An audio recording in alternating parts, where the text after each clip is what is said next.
provide hope of a way forward that does not inexorably lead, as we are now positioned, to a scenario in which the administration finds itself facing the choice the JCPOA was intended to avoid. That is the choice of either letting Iran obtain a nuclear weapon or bombing Iran, and thus launching what could easily become a full-scale regional war that the United States finds itself dragged into, having forgotten the lessons of our past. And let me just end by thanking all of you for your work on these issues and your efforts to advance the interests of Americans who rely on the government for their security and prosperity. I look forward to answering any questions you may have to the best of my ability. Thank you very much, Ms. Haynes. Mr. Hadley. Can you pull your microphone closer, please? Thank you.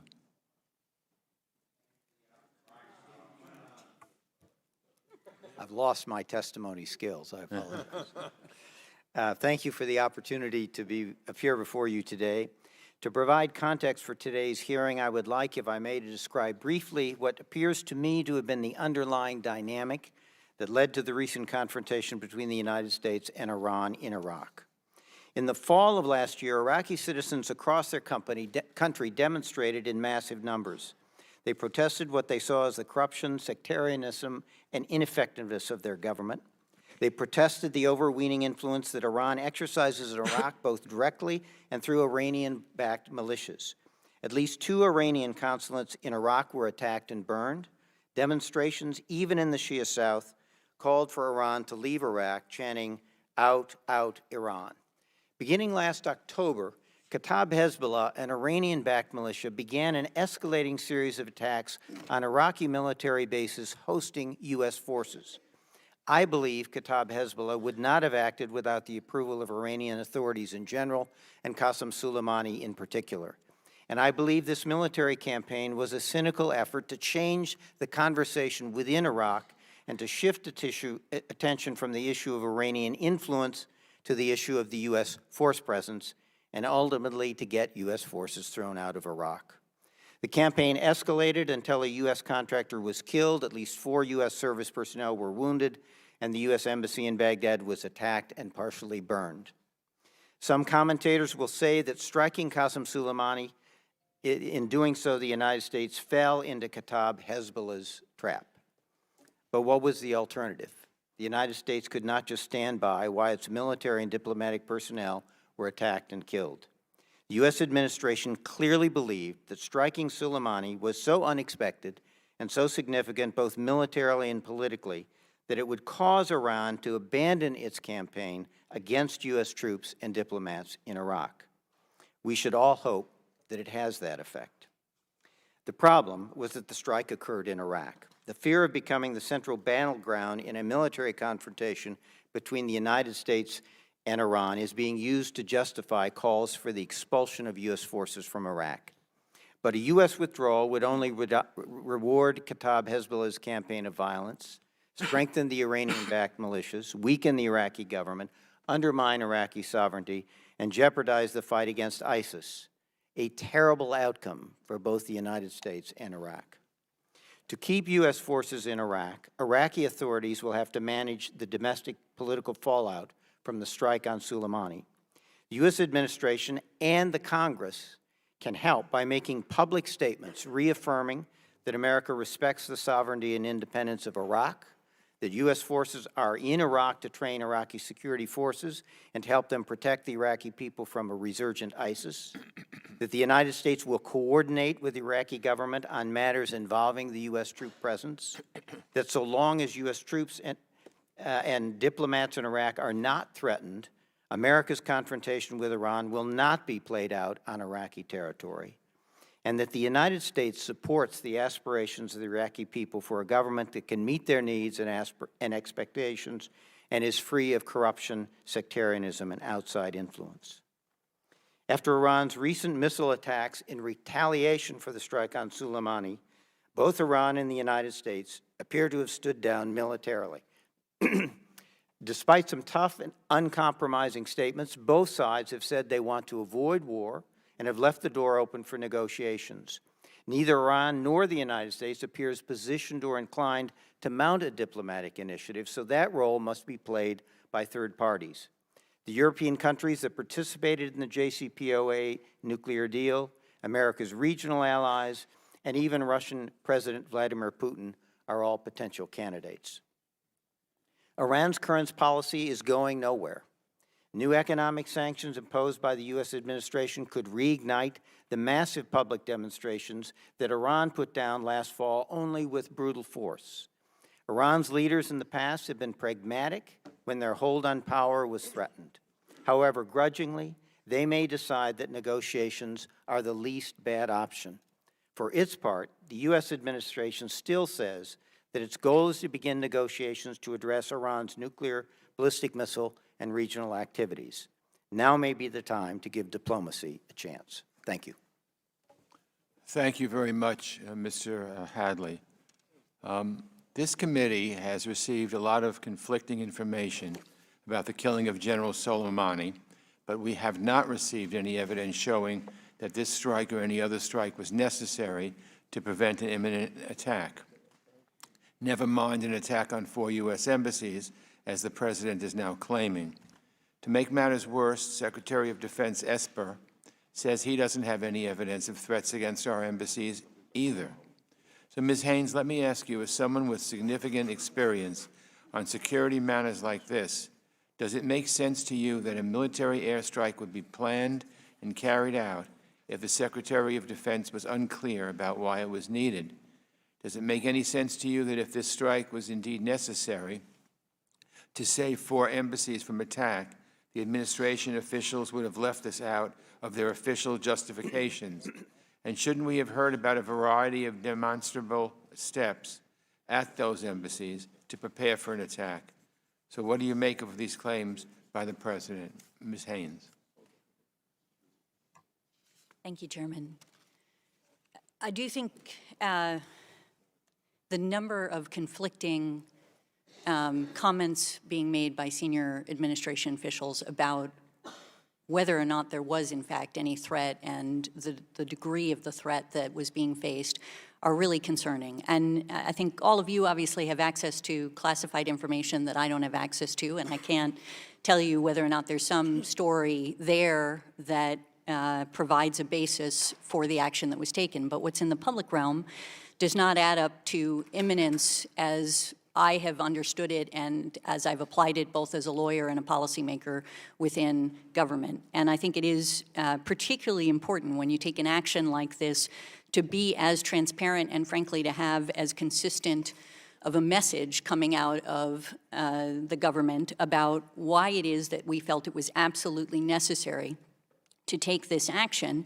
And that's true not just from a legal matter, but really from a policy perspective, which is to say that our allies and partners are watching us and trying to understand why it is that we took this action, why we thought it was absolutely necessary.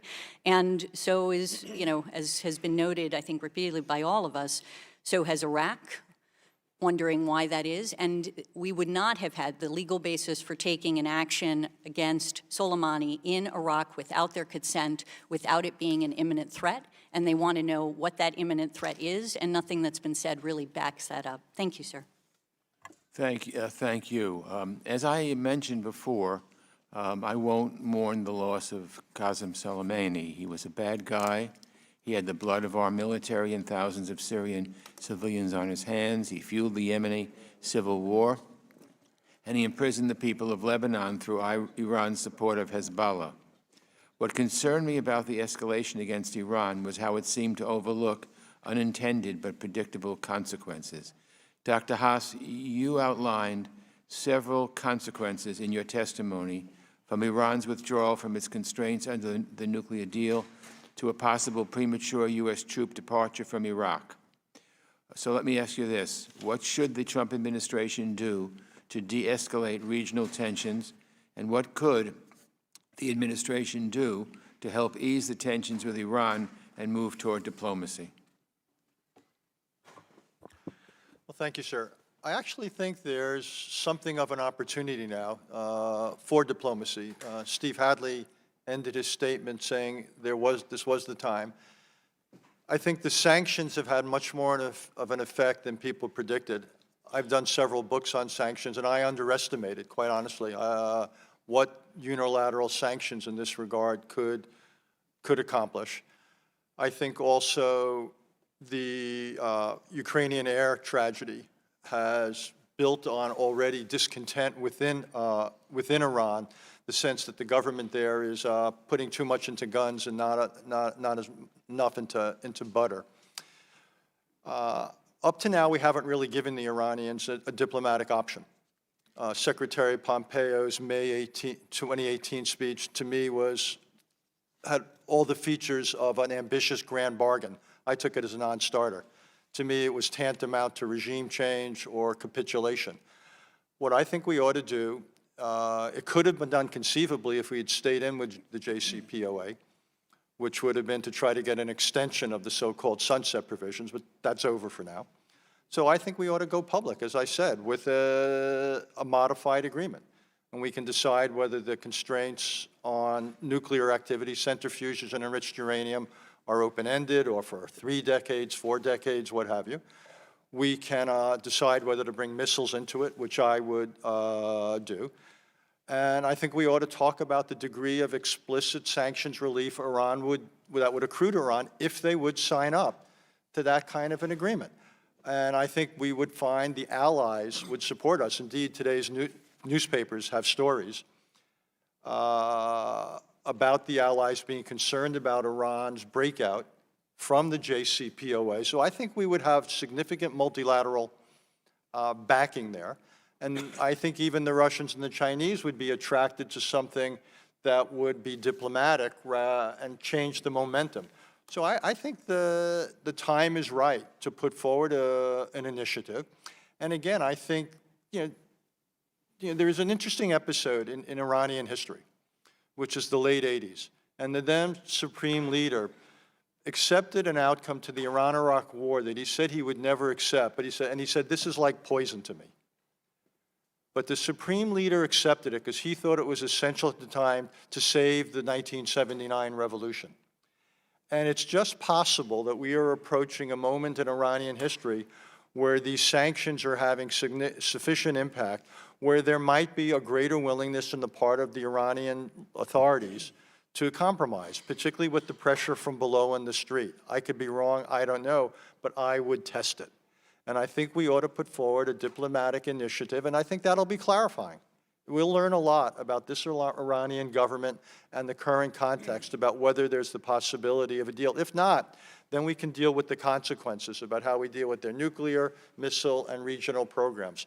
But let's put out there a diplomatic initiative that might be accepted. If not, it will at least be clarifying. Thank you very much. Mr. McCall.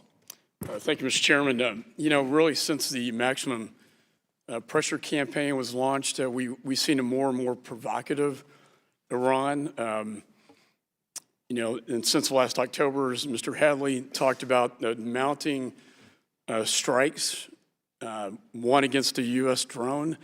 I remember being in the White House debating what the response should be. Many in the room believe that there should be a response, that that's all the Iranians would understand, that the surface-to-air missile site should be hit. And yet the president didn't do that. He stepped back, he showed great restraint, and decided not to respond. And he got some criticism for doing that. And then as months went on, strikes continued to mount, culminating in an attack on our embassy. And at some point, in the killing of American and 4 soldiers, and at some point, I believe a response is necessary when our embassy is attacked. And then the final tipping point, I believe, for the president to have to make this decision. And I agree, Mr. Chairman, it could be a little clearer, and I think we could declassify more of this to put it out in the open, with the American people, not jeopardizing assets on the ground. But Soleimani's traveling to Damascus and Lebanon, and he's ending up in Baghdad meeting with his number 2 guy. Remember, the red line is an American being killed, says the president. So Soleimani, he's seeing this. He's meeting in Baghdad. Then he's going to fly to Tehran and meet with the Ayatollah, in my judgment, to get the green light to start the operation. Some say days, some say weeks. Regardless of the timing, the president done nothing, and this whole scenario had played out where hundreds of Americans and diplomats are killed. in our embassy and at our bases, and possibly another 1979 where diplomats are taken hostage, then what? So, Mr. Hadley, can you answer the question of the significance of the strike on Soleimani and whether that provides any deterrence to the Iranians? I think that's the administration's hope. I think the run-up is very much as you described it. I don't know what imminent means in many contexts, but it seems to me we were in the middle of a pattern of escalating attack on American personnel, diplomatic and military, and it sounds imminent enough to me to justify a strike. I think the purpose of the strike was, as you described, to try to deter the Iranians from continuing up this escalatory ladder that was going to put more men and women, American men and women, and Iraqis at risk. That's what they tried to do. I think the statements that Secretary Pompeo then made thereafter, that if there was escalation by the Iranians, even targets in Iran were not off the table, was again an effort to try to reestablish deterrence, prevent this from escalating to war, and open the door for a negotiating track, which the administration has said for some time they're open to. And that's what I think one of the things that joins all three witnesses here is that's what we hope is the next step here. We think there is an opportunity, and we ought to try to take advantage of it. And thank you. That was my next question. I do think all three of you agree with the pivot, if you will. Now, we saw a response from Iran. It was a face-saving measure, in my judgment. No casualties, thank God. And then everybody took a step back, and it de-escalated. That's the good news. I do see this as a window of opportunity now to exercise diplomacy, and he talked about NATO as well. Maybe for the three of you, very shortly with my time, what would this diplomacy look like moving forward?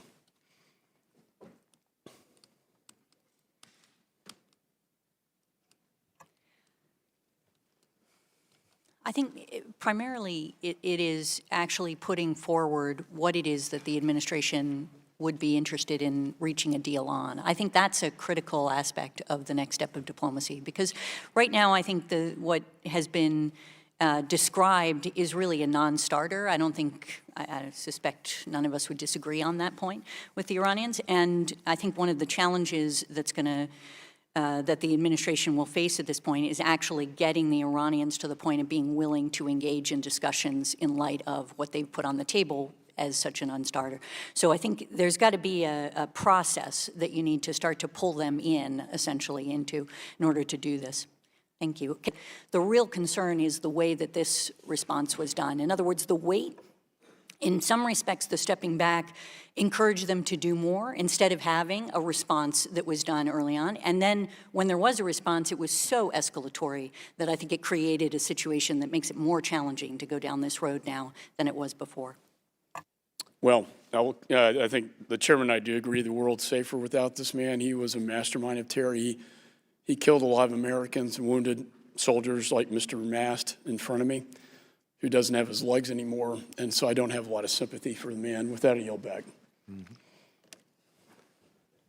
Thank you. Mr. Sherman. Mr. Pompeo's absence today is the loudest testimony. It speaks volumes. It shows that the Secretary of State cannot defend the decision-making process that led us to this point.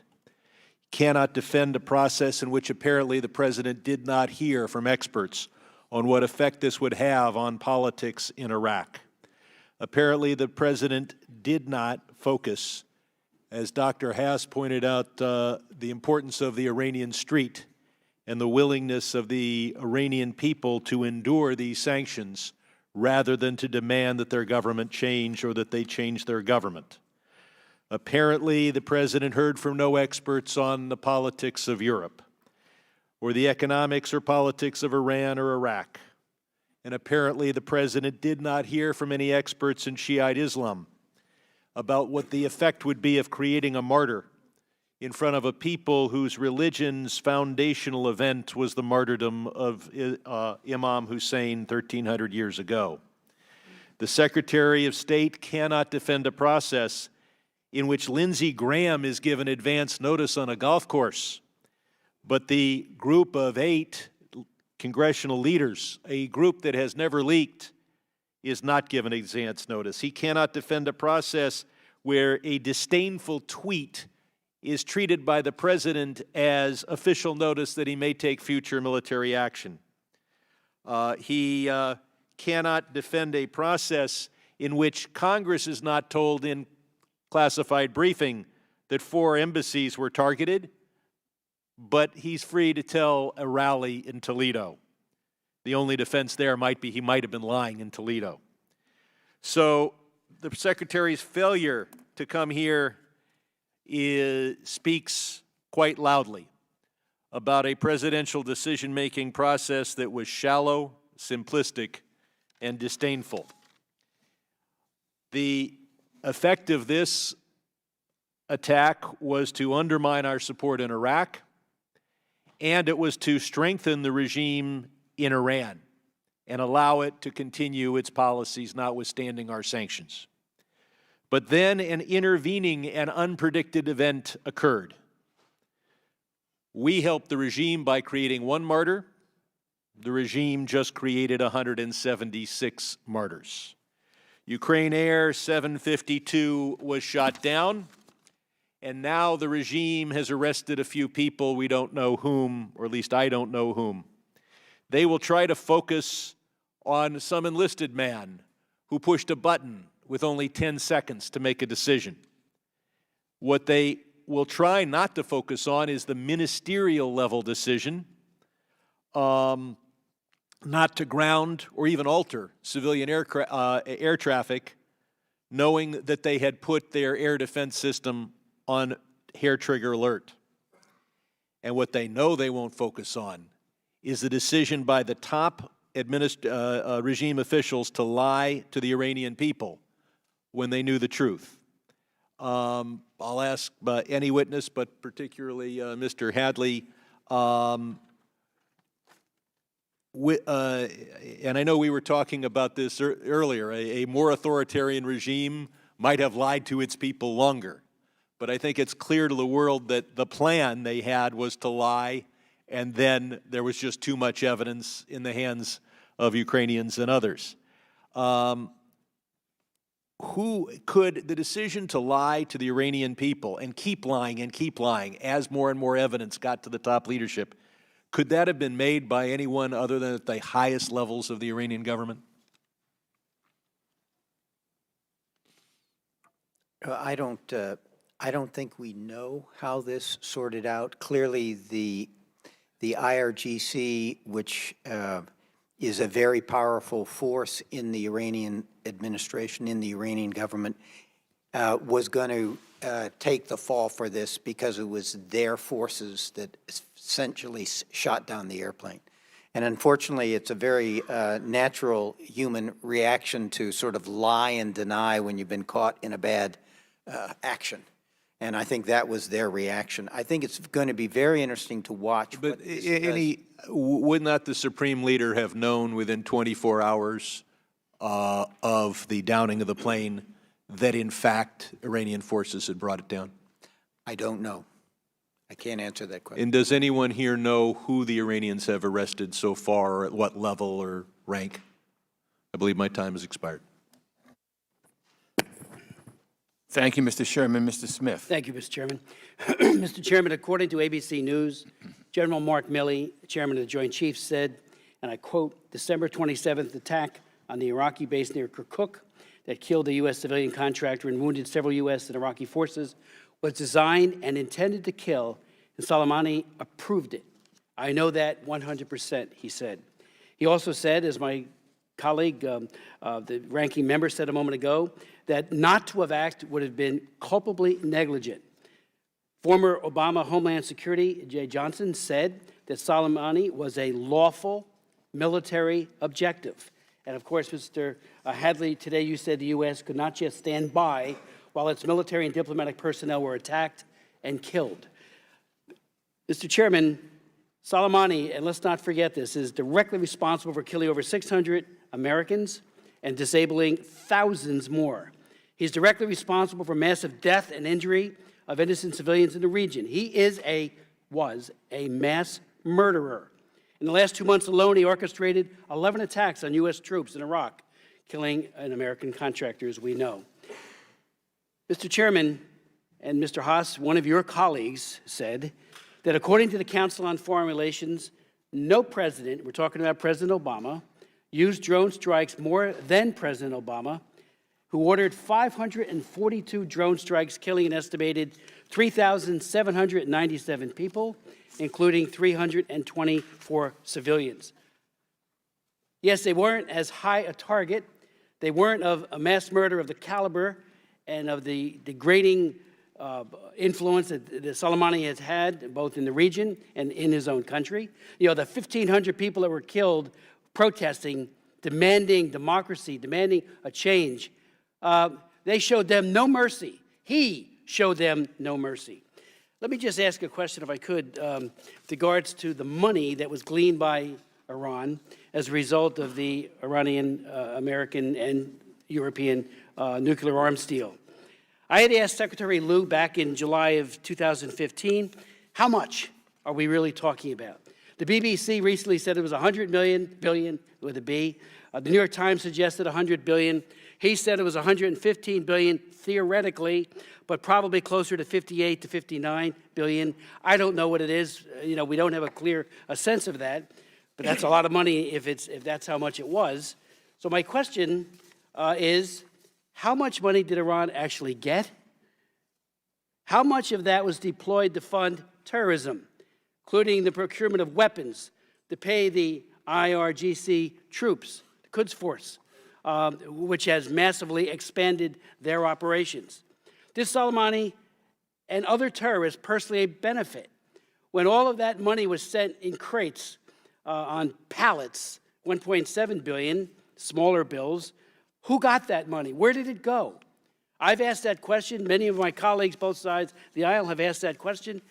Did it fund terrorism? When he answered the question again, this is Secretary Lew, he said, and I quote, "We can't say there won't be any more money going to malign purposes." Secretary Kerry has said similar things. How much? I mean, to give such massive amounts of money to mass murderers, terrorists, is unconscionable in my view. So how much? Can anybody speak to that with any kind of clarity? Okay, great. So this idea that billions of dollars, that came out of the deal were then used to launch ballistic missiles or to, fund IRGC, et cetera, it's patently untrue. None of that money has been used for that? No, let me finish my answer and I'll give you the thing. In return for a permanent and verifiable halt to Iran's nuclear program, right, the United States, along with our P5+1 partners, provided relief of nuclear-related sanctions to Iran. But even senior Trump administration officials have conceded that the vast majority of Iran's unfrozen funds, so funds that were theirs, that we had frozen, that then they were able to access, went to domestic requirements, right, including debt servicing. And what's more, even at the height of international sanctions, Tehran amply funded the IRGC and its proxies. So it's certainly not the case that Iran needed unfrozen funds in order to sustain their activities. Far from it. The IRGC has a relatively small budget, and making its activities sustainable through sanctions, the IRGC built Hezbollah. In fact, during the Iran-Iraq war. Let me ask you this. How much of the money was diverted to the procurement of weapons from Russia, for example? Surface-to-air missiles. Do we know? I don't know. You don't know? Sir, Okay. Does anybody in the panel But know? the point is that they could conduct these activities without that issue. More money means you can do more of it. Can I say two things, sir? Yeah. One is obviously money is fungible. So if you get money, it can be used for whatever purpose you want. I think it is important, to say that a lot of the funds you're talking about, all of them were Iranian. I'd like to actually focus on the first thing you said. I actually think you've opened up what is something that hasn't been talked about in the narrow debate about imminence. If imminence wasn't met, or as the president tweeted, if imminence doesn't matter, then the only rationale for what the United States did was either prevention, which is an open-ended thing. We don't want certain things to happen whenever they might, or it's retaliation for what Soleimani had done in the past. If we are talking about justifying American military, the use of military force for either prevention or for retaliation, that is something, that is basically called war. That is why we fight wars. We want to prevent things or we want to retaliate. Again, imminence is preemption.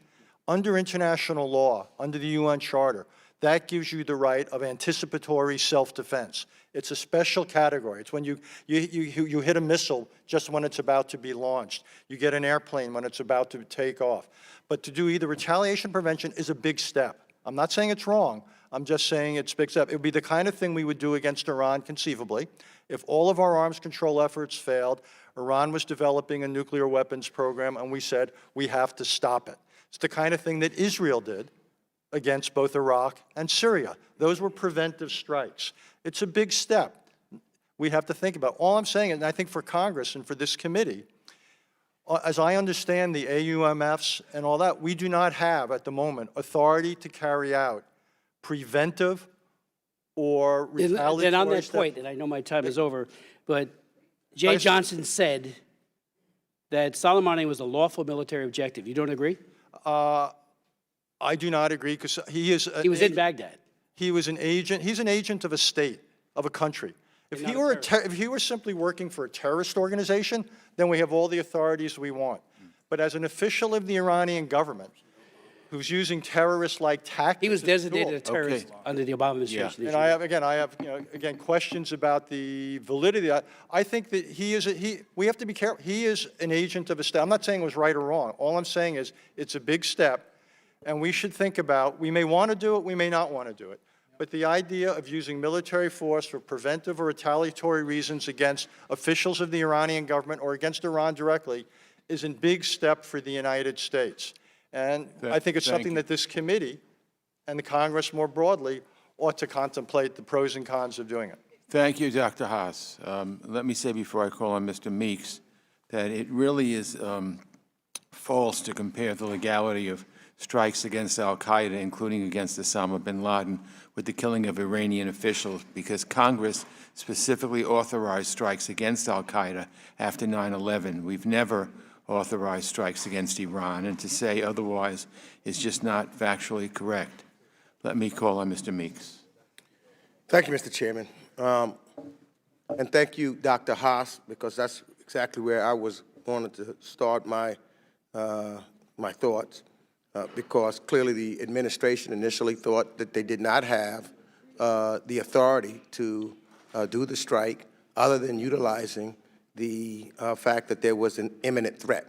If they didn't think, if they thought they had other avenues of which to justify, they would not have said, as they did over the first couple of days, that they did it because there was an imminent threat. And the president then saying that there were 4 embassies, or he thought 4 embassies were going to be threatened. And so, for me, when you talk about the assassination of General Soleimani, it was not to stop an imminent Iranian attack against the United States. Nothing that I have seen in classified settings or otherwise has shown me one shred of support for the president's initial claim that there were such a threat. Given conflicting explanations coming out of the administration about the killing of Soleimani, it is particularly striking to me, first of all, that Secretary Pompeo is not here today to speak directly to this committee. Over and over again, we see from the Trump administration a clear disregard for congressional oversight responsibilities as an equal branch of government. And with this escalation of hostilities in the Middle East, we see other consistent patterns. There's no strategy, there's conflicting stories, and there's even downright lies. I have disagreed with actions of previous administrations when it came to acts of military aggression that set us on the course for war. But I have to say this, at least they showed up for those actions and to produce a case. This administration does not even have the guts to make the case for what it did, whether it was preemptive, preventive, defensive, or simply retaliation. Congress must have the facts surrounding this assassination. Our men and women in uniform deserve the facts. The American people deserve the facts. Congress demands those facts in the face of impulsive actions by the President of the United States. President Trump may have infatuation for, as we've seen during his course of office, for dictators and authoritarian governments, but we have neither of those in the United States of America. And Congress and the American people must get answers. The list of actions that are legally and strategically questionable continue to pile up in this administration, and yet they still refuse to provide clear and honest answers. Pulling out of the JCPOA, no strategy. Abandoning the Kurds, no strategy. Specific benefit of assassinating Soleimani, no strategy. Suggesting that the U.S. would destroy cultural sites in Iran, no strategy. Denying Iran's foreign minister Zarif a visa to go to the UN, no strategy. Suggesting that we will punish Iraq if it follows through on expelling our military, no strategy. We need answers. Were the U.S. embassies in jeopardy of attack or not? What do the American people need to know about talks with Iran facilitated by Switzerland? What happened in Yemen? And what happens now that we have, by this strike, diverted the attention away from the fight against ISIS? Reports indicate acknowledgement of our allies that the focus has shifted, at least for now. So, Dr. Haas, and then I hear the President is now saying that that NATO should be more involved, whether or not there was questions or whether or not he informed any of our NATO allies before this strike, what he was going to do or why he was going to do it, et cetera. We don't know, but going to our allies after the fact seems to me to be questionable also. So, but I would like to know from your estimation, sir, what specific role could and should NATO play with respect to the Middle East and the Persian Gulf, given the United States' withdrawal from the JCPOA, and what parameters are necessary before the alliance considers additional operations in the region so that we're working collectively together as one? Well, thank you, sir. As a first step, it's not NATO, but it would involve several of the European members of NATO, I would think, to consult about the JCPOA, what I call 2.0, some future initiative, and to also consult about how we would respond in terms of sanctions to gradual Iranian breakout of the 2015 agreement. That ought to be a U.S.-European undertaking. I also think we ought to be consulting with Saudi Arabia, Israel, and others about how we deal with the possibility that Iran will directly or indirectly undertake other military actions around the region. I do not want to see a repeat, for example, of the sort of thing we saw when the Saudi oil installations were attacked and we didn't respond. I think that erodes deterrence. In terms of NATO more formally, this is an obvious out-of-area mission, and the question is whether it's protecting oil traffic. One could imagine some joint efforts to protect certain countries in the region. I think, again, it would be a big out-of-area undertaking for NATO, but there's no reason we ought to do this unilaterally. And I think we have a much better chance of getting NATO to do something like this if it were done in the larger context of being coupled with the diplomatic initiative. Thank you. Out of time. Thank you, Mr. Meeks. Mr. Chabot. Thank you, Mr. Chairman. Many in the mainstream media and many of my colleagues on the other side of the aisle, not all, but many, have been very critical of the President's action in taking out Soleimani and said it's irresponsible and warlike and he wants to start another war. I would argue, as a ranking member said a little while ago, that I think this President's responses to Iranian aggression has been very restrained, whether it was shooting down our drone or attacks on international shipping or their overall general aggression in the region. This President has not taken significant military action. Even in this case, it was very targeted. It was decisive. It was justified. I would argue long overdue when one considers how much blood, American blood and others, that this monster had on his hands. So it's good he's dead, and it's good there wasn't significant collateral damage. And I think this President showed great responsibility, and I think we should be proud of the action he took. With that said, there are ongoing protests now, and accelerated protests, really, because of the airliner being shot down by the Iranians.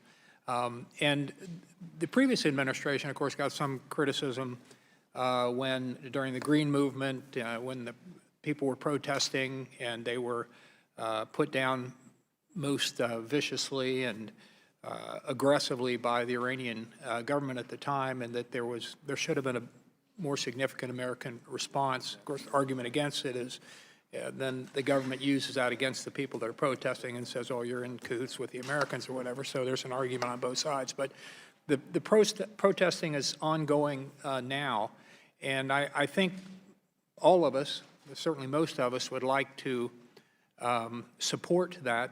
But I'd be interested, since we really have a very distinguished panel of experts here, as to what is the best way for us and our allies, the free world, to support these protesters.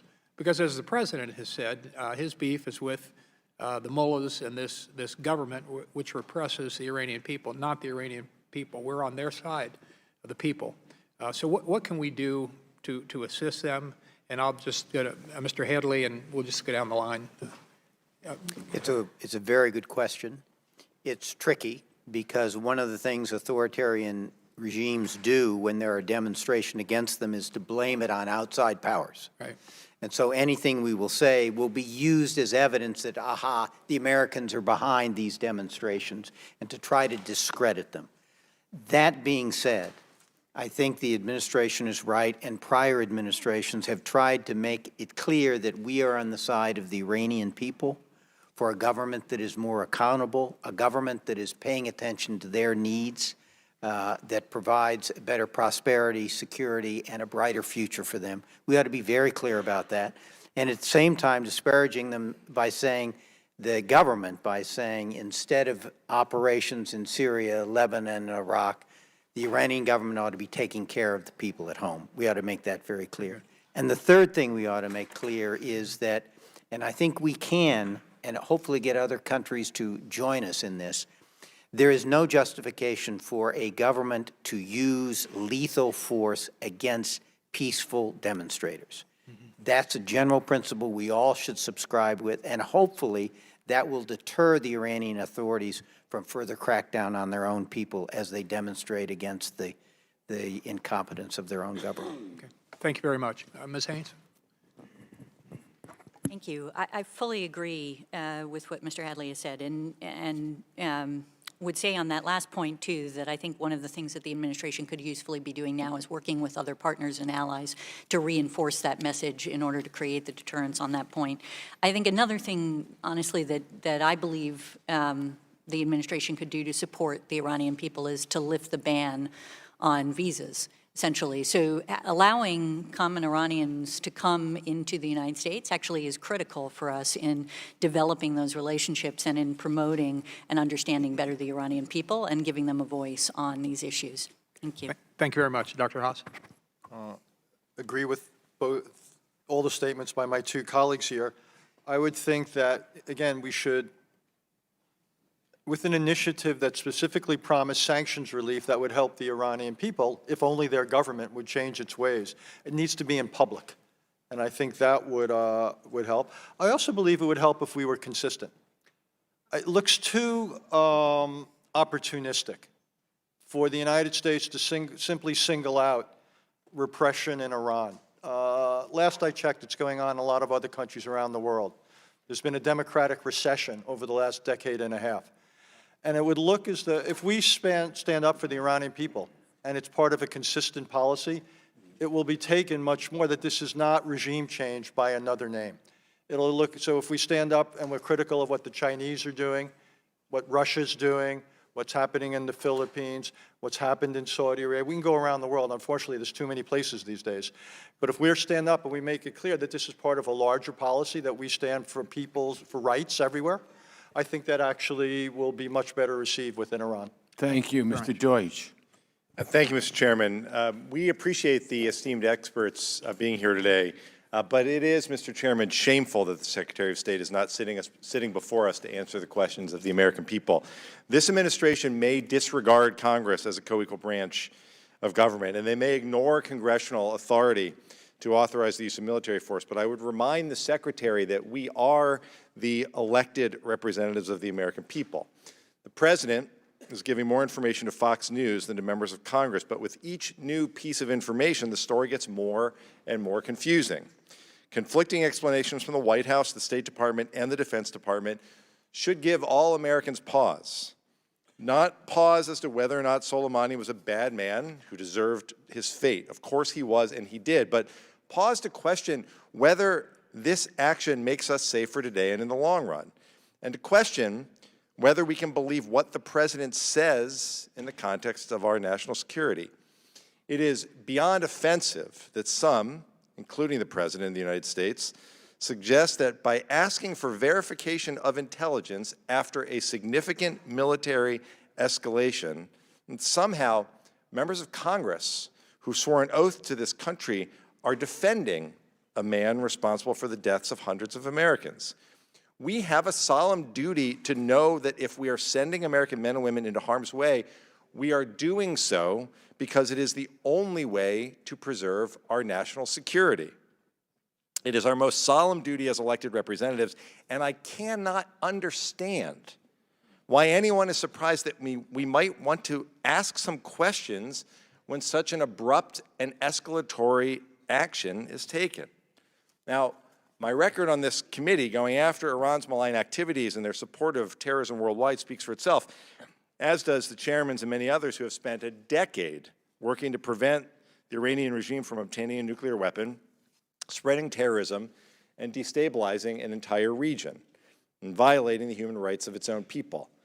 And our colleagues on the other side of the aisle understand that they know that, and I am sure that none of them would today suggest that any of us here is on the side of terrorists. Every one of us today is committed to strengthening our national security. Members of Congress know that, the White House knows it, and they ought to act accordingly, in word, in action, and on Twitter. Dr. Haz, as you've said, we are where we are now. Soleimani is dead. The House has spoken on the President's authority to start war with Iran. And his death doesn't change the fact that Iran still has ballistic missiles. It still supplies proxy groups with dangerous weapons. It still could easily restart its march to a nuclear weapon. Still cracks down on protesters and violates the human rights of its own people. Let's not forget that in October, the ban on conventional weapons sales to Iran is going to expire. So in this current reality, in the absence of any real international coalition or negotiations, what immediate steps can be taken to address these threats, and what do we make of the Europeans' decision to trigger the dispute mechanism in the JCPOA to hold Iran accountable to its commitments? Does that present an opening to rebuilding this coalition? Well, the news about the Europeans, sir, is very good news. It suggests to me that we are not alone here. Concern about Iran's behavior, nuclear, missile, and regional is widespread. The JCPOA was a collective effort, and it's not too late, I think, to revive multilateralism here. That's really serious. I mean, all of us have worked with the Europeans on this issue, and they were not dragged along kicking and screaming. They were, in many cases, ahead of us.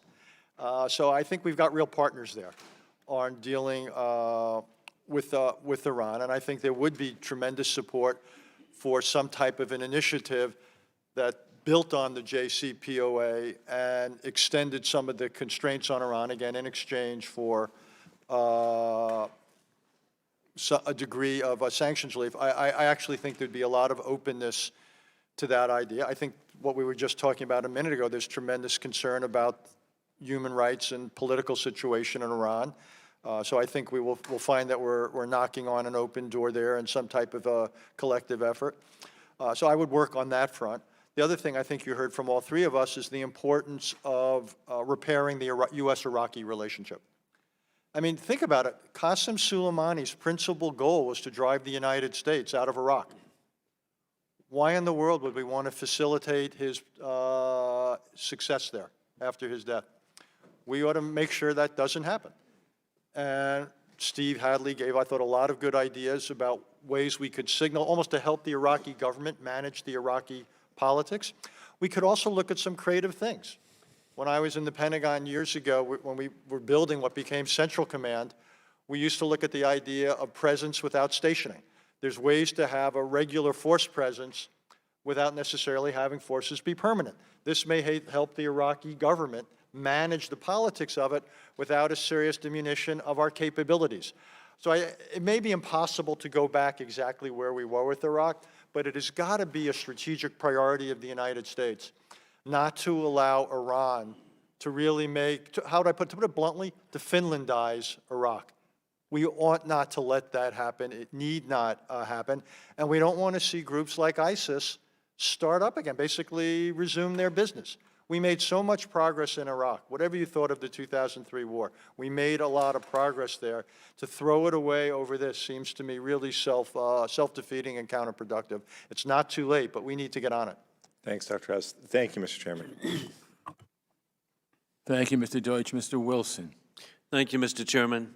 Last week, universally respected Senator Joe Lieberman, a Democrat, provided an extraordinary op-ed in the Wall Street Journal, and I quote, "President Trump's order to take out Soleimani was morally, constitutionally, and strategically correct. No American can dispute that Soleimani created, supported, and directed a network of terrorist organizations that spread havoc in the Middle East. In Syria, more than 500,000 Syrians have died. During the Iraq War, Soleimani oversaw 3 camps in Iran. They trained fighters who have killed more than 600 American troops. The claim that President Trump had no authority to order this attack without constitutional approval is constitutionally untenable and practically senseless. Authority to act quickly to eliminate a threat to the U.S. is inherent. Democrats should leave partisan politics at the water's edge and stand together against Iran and dangerous leaders like Soleimani." End of quote. And Senator Joe Lieberman, I'm really grateful. He tells the truth. And Mr. Hadley, I'm particularly grateful that you actually cited the murder of Nawaz Hamid. Mr. Hamid was an Iraqi-American contractor of Muslim faith. He was killed December 27th, just 2 weeks ago, a Californian killed by the missile attacks of the militias directed by Soleimani. Keeping that in mind, I see positive coming. And Mr. Hadley, it's encouraging to me to see that our appreciated European allies are changing their policies on sanctioning of Iranian authoritarians. What progress do you see in that regard? It is interesting, as you point out, that the Europeans, that is to say France, Germany, and the UK, indicated that they were going to go to the United Nations to raise the issue of Iranian noncompliance and potentially start a process that would involve the springing back of the sanctions that were relieved as part of the JCPOA nuclear deal. How far that will go, we don't know. You know, the Europeans are trying, without joining the administration's policy of maximum pressure, are nonetheless trying to preserve that nuclear agreement and to try to keep Iran abiding by its terms. And I think one of the dramas that this committee will want to keep an eye on going forward is if Iran does continue its gradual progression to no longer observe the limits of that agreement, and the time between now and when it can get the nuclear material necessary to make a nuclear weapon reduces from a year to months and maybe weeks, there will be calls for a military action by the United States. There will be calls, I think, within Israel. And it is one of the issues, I think, that this committee needs to think about in advance. You're entitled to information about past actions. I think the committee has an opportunity to do some deliberations about what is the framework that should be in place in the event that Iran moves in that direction. I appreciate raising the threats to Israel. We know that it's Iran that has placed tens of thousands of rockets with Hezbollah in Lebanon to challenge and threaten the people of Israel. They've placed tens of thousands of rockets in Gaza with Hamas to threaten the people of Israel. What role would Soleimani have played in supporting these terrorist organizations? Soleimani was a government official in the government of Iran, that is true. He was also the mastermind of these terrorist militias that Iran supported. And he was behind the creation of Hezbollah, which was one of his great, he would say, one of his great creations. A presence in southern Lebanon that poses a real danger to Lebanon, to Israel. So he was more than a government official. He was really the mastermind of one of the most successful terrorist operations there has ever been. And I think there's very little question that as a matter of defense, he got his just desserts. And it's inconceivable to me to hear that there should be an immunity for persons because they are a leader of the world's #1 sponsor of terrorism. They should be a target. The president acted correctly, protecting American families and Israeli families immediately, but Muslims first. Thank you. Thank you. Mr. Connolly. Thank you, Mr. Chairman, and welcome to the panel. And Dr. Haas, I'm a member of the Council of Foreign Relations. Thank you for your wonderful work on the council. I must say, Thank you for my your good dues, friend from Congressman. what's that? Thank you for your dues. Yeah, make sure I'm current with it. My good friend from South Carolina, if we follow his logic, apparently we're going to be assassinating lots of bad people all over the world, because apparently that's all we need. If they're bad people and they're responsible or can be tied to the deaths of Americans or allied citizens, it's Wild West. We go out and kill them.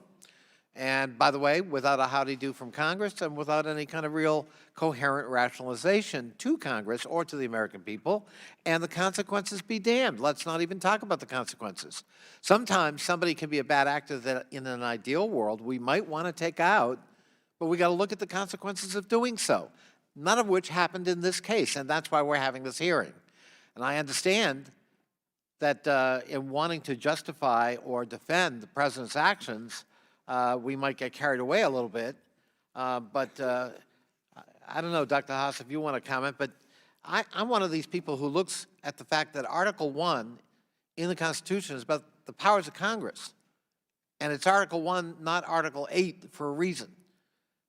The writers of the Constitution, our founders, felt that the ultimate power of war and peace was in Congress's hands, not the Commander-in-Chief. The Commander-in-Chief follows only after Congress acts on the matters of war and peace. Now, in the modern world, we've abrogated that power time and time again because we like having it both ways. That doesn't mean that the president gets to have unfettered power to make these kinds of decisions without consultation with Congress. Is that a fair statement, do you think, Dr. Haas? Yeah, I won't use your words, but I'm close to it. I think there's a fundamental difference between taking out a member of a terrorist organization and taking out an individual who's an official of a nation state who happens to use terrorist organizations to promote what the state sees as its agenda. I'm not saying it's necessarily wrong. I'm saying it's a big step. We've crossed a line here. So I think one thing this committee needs to think about is when it looks at AUMFs, none is on the books that allows us to do this, as best I understand. So I think it's a legitimate question for this committee to say, do we need to think about an AUMF towards Iran that deals with this set of scenarios where Iran would use military force to promote its ends, and also with the one that both Steve Hadley and I have talked about here, about the gathering threat on the Iranian nuclear side. Just say we do get intelligence that Iran is a month away. Yes, let me just interrupt you there. I listened to Dr. Hadley with great interest, and I don't think his analysis is wrong about after the fact. But what Dr. Hadley, at least in this set of remarks, did not mention was, well, who ripped up the JCPOA? It wasn't Iran. It was President Donald J. Trump. And that did not make the world safer. It made it more dangerous. It meant we lost all leverage over Iran other than sanctions, and they had nothing left to lose. How can we be surprised that they are now deciding, based on the economic pain they're experiencing because we reimpose sanctions, that they're going to use the one big lever they've got, namely the nuclear development program, which is exactly the outcome I thought we and the Israeli government wanted to avoid.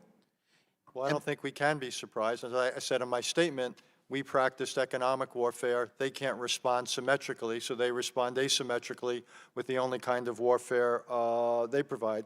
Again, coming back to this committee, I don't think war powers is something that solves this question. I do think the front door of AUMFs, for whatever range of scenarios we're thinking about Iran, is a subject worthy of your collective So, consideration. Dr. Haas, final question, because I'm going to run out of time.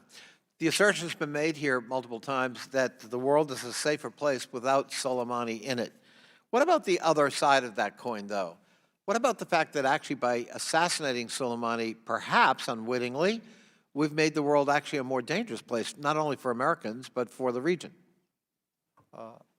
Again, as I said, no one mourns his departure, but the question of whether we are safer, I myself have concluded that we are not, that this was not a wise course of action, and I thought there were better ways to restore deterrence, as that was one of our goals, rather than opening up the kind of scenario I fear we may have opened up here. And just in terms of timing, and then I'll end, Mr. Chairman, while we're claiming it's a safer world, with Soleimani not in it, we evacuated Iraq for all Americans. We gave a direction to all American civilians in Iraq to leave the country. Is that correct?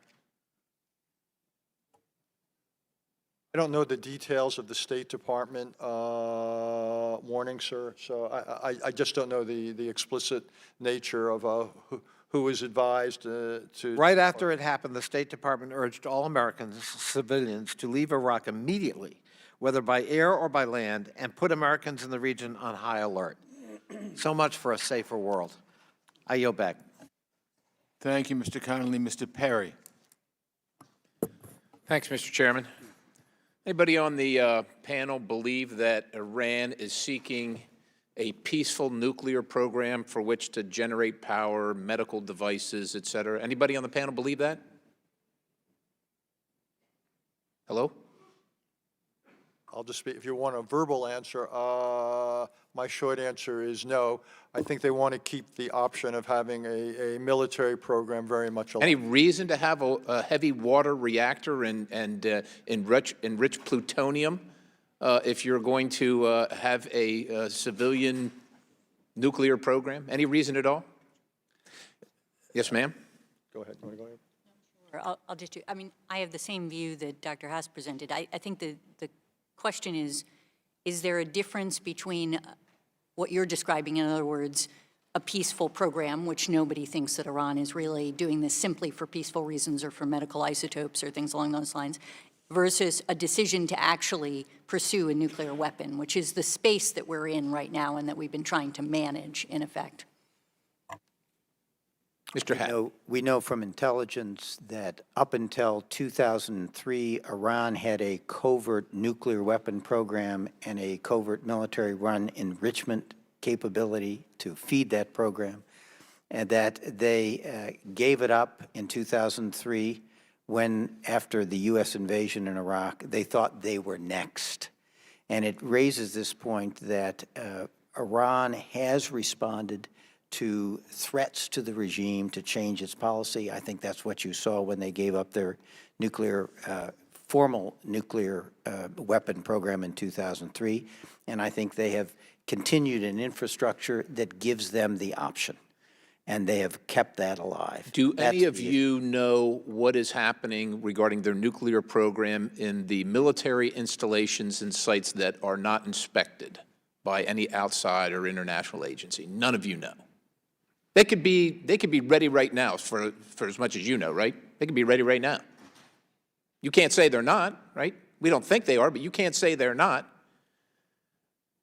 My point is that they're doing this, and they're going to do this, and over the course of much of my lifetime, we've sat back and watched them do this and hoped hope they would stop, right? I don't know if any of you have read Alexander Solzhenitsyn's Warning to the West, but we don't like confrontation. We hope that it will just be copacetic if we talk to them and be nice. But they won't be nice. They're not going to be. They have no plans to be. And we're fools to believe anything other than that. I know my good friend from Virginia said that, well, I guess it's a new thing for America to go around killing people, that terrorists and so on and so forth, that we disagree with or don't like. I know he's not here, but I'm fascinated by the fact that there were 526 separate counterterrorism strikes under the last administration. You know what we heard in this committee about that? About the hue and cry. Article 1, Article 2, the presidential powers. Who does he think he is? You know what we heard? We heard nothing. We were killing terrorists, and thank God we were killing terrorists.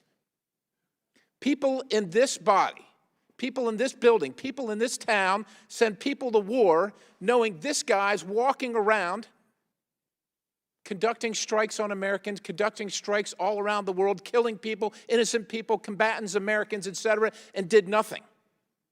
Did nothing. The people in this building, the people in this town should be ashamed of themselves. They should be, it's despicable.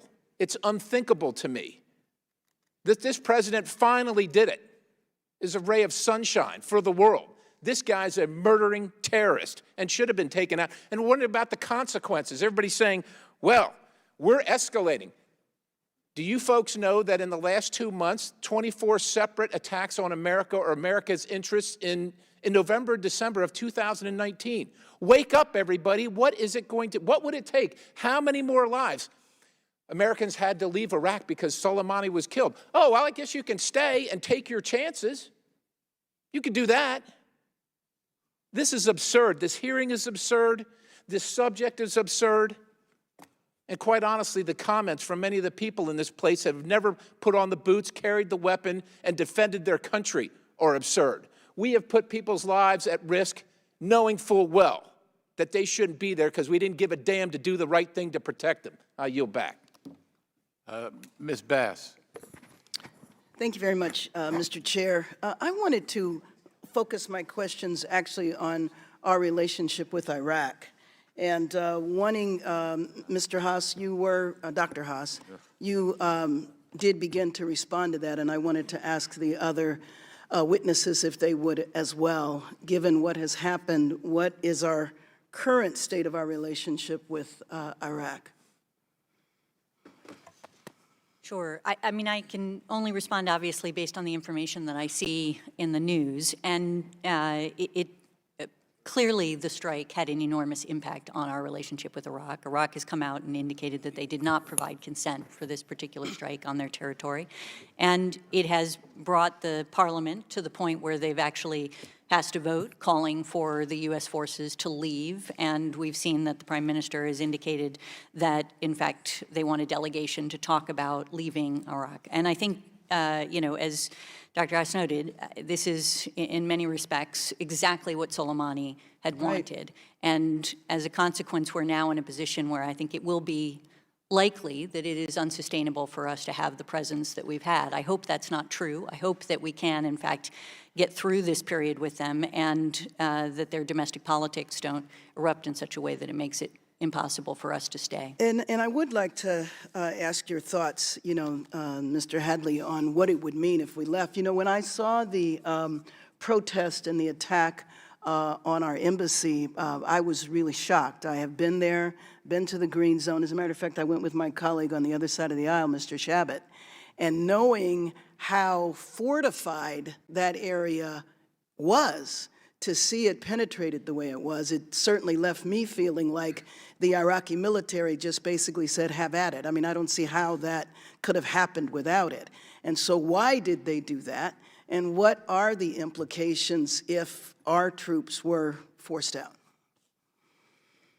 As I tried to indicate in my testimony, I think it would be a disaster for Iraq, a disaster for the United States, for the Iraqis. It would undermine their sovereignty, compromise their ability to deal with ISIS, and open the door to even more Iranian influence. I'm not pessimistic about this. I think it's a political problem for the government. In that parliamentary vote, as I understand it, all the Sunni and Kurdish representatives stayed away, clearly do not want to see U.S. forces pulled out. There are demonstrations returning in Iraq today, Shia on the street, and they are now focused once again on Iranian influence. So I think if we can buy some time, if we can make the kind of statements that will help Prime Minister Al-Maliki deal with the problem politically, the domestic political problem he has, and start a process of consultation, we can talk about what is the proper mission, configuration, and role of U.S. forces now that ISIS has been forced out and yet is also organizing to return. I think we can change the mission configuration of the forces, make sure we're partnering closely with the Iraqis, and keep a significant force there. I think it's in the interest of the United States and the interest of Iraq. So, Dr. Haas, thinking about ISIS, I'm thinking about what happened in Iraq, and then also Syria, and the fact that we pulled out of Syria, and I don't know the status of the ISIS soldiers that were imprisoned and given Iraq and Syria. What are your thoughts about a resurgence of ISIS? Well, I think it's highly likely that there will be a resurgence. Turkey is not, whatever else Turkey is, it is not a full partner in this effort. It's not a priority in some cases for the government. Also, a lot of these people in Syria, unlike Iraq, came from around the world. Iraqis were, in many cases, much more local. So I assume to some extent that there's a real danger of reconstitution. Will it go back to the way it was? Hopefully not. You know, a lot of things have to happen. Or what about some of those soldiers going back to Europe? Oh, again, I think that in large part depends upon Turkey's behavior. Turkey has often used the flows in both directions as a source of leverage. You know that, both recruits coming to the region and people coming back. But you have to assume that a certain number will get back to Europe. This is, I think, a permanent challenge, to put it bluntly, for European security. I don't see it ever disappearing. Thank you. I yield back. Thank you. Mr. Yoho. Thank you, Mr. Chairman. I appreciate you holding this hearing. I just want to bring us back to the title of this hearing, From Sanctions to the Soleimani Strike to Escalations, Evaluating the Administration's Iran Policy. I read here about Soleimani, some of the facts I grasped about him, and I think most of these are already known.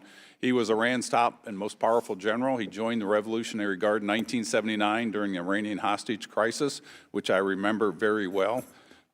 He rose to their top leader quickly. Commander of the Iran's Quds Force, the elite unit responsible for Revolutionary Guard's foreign operations.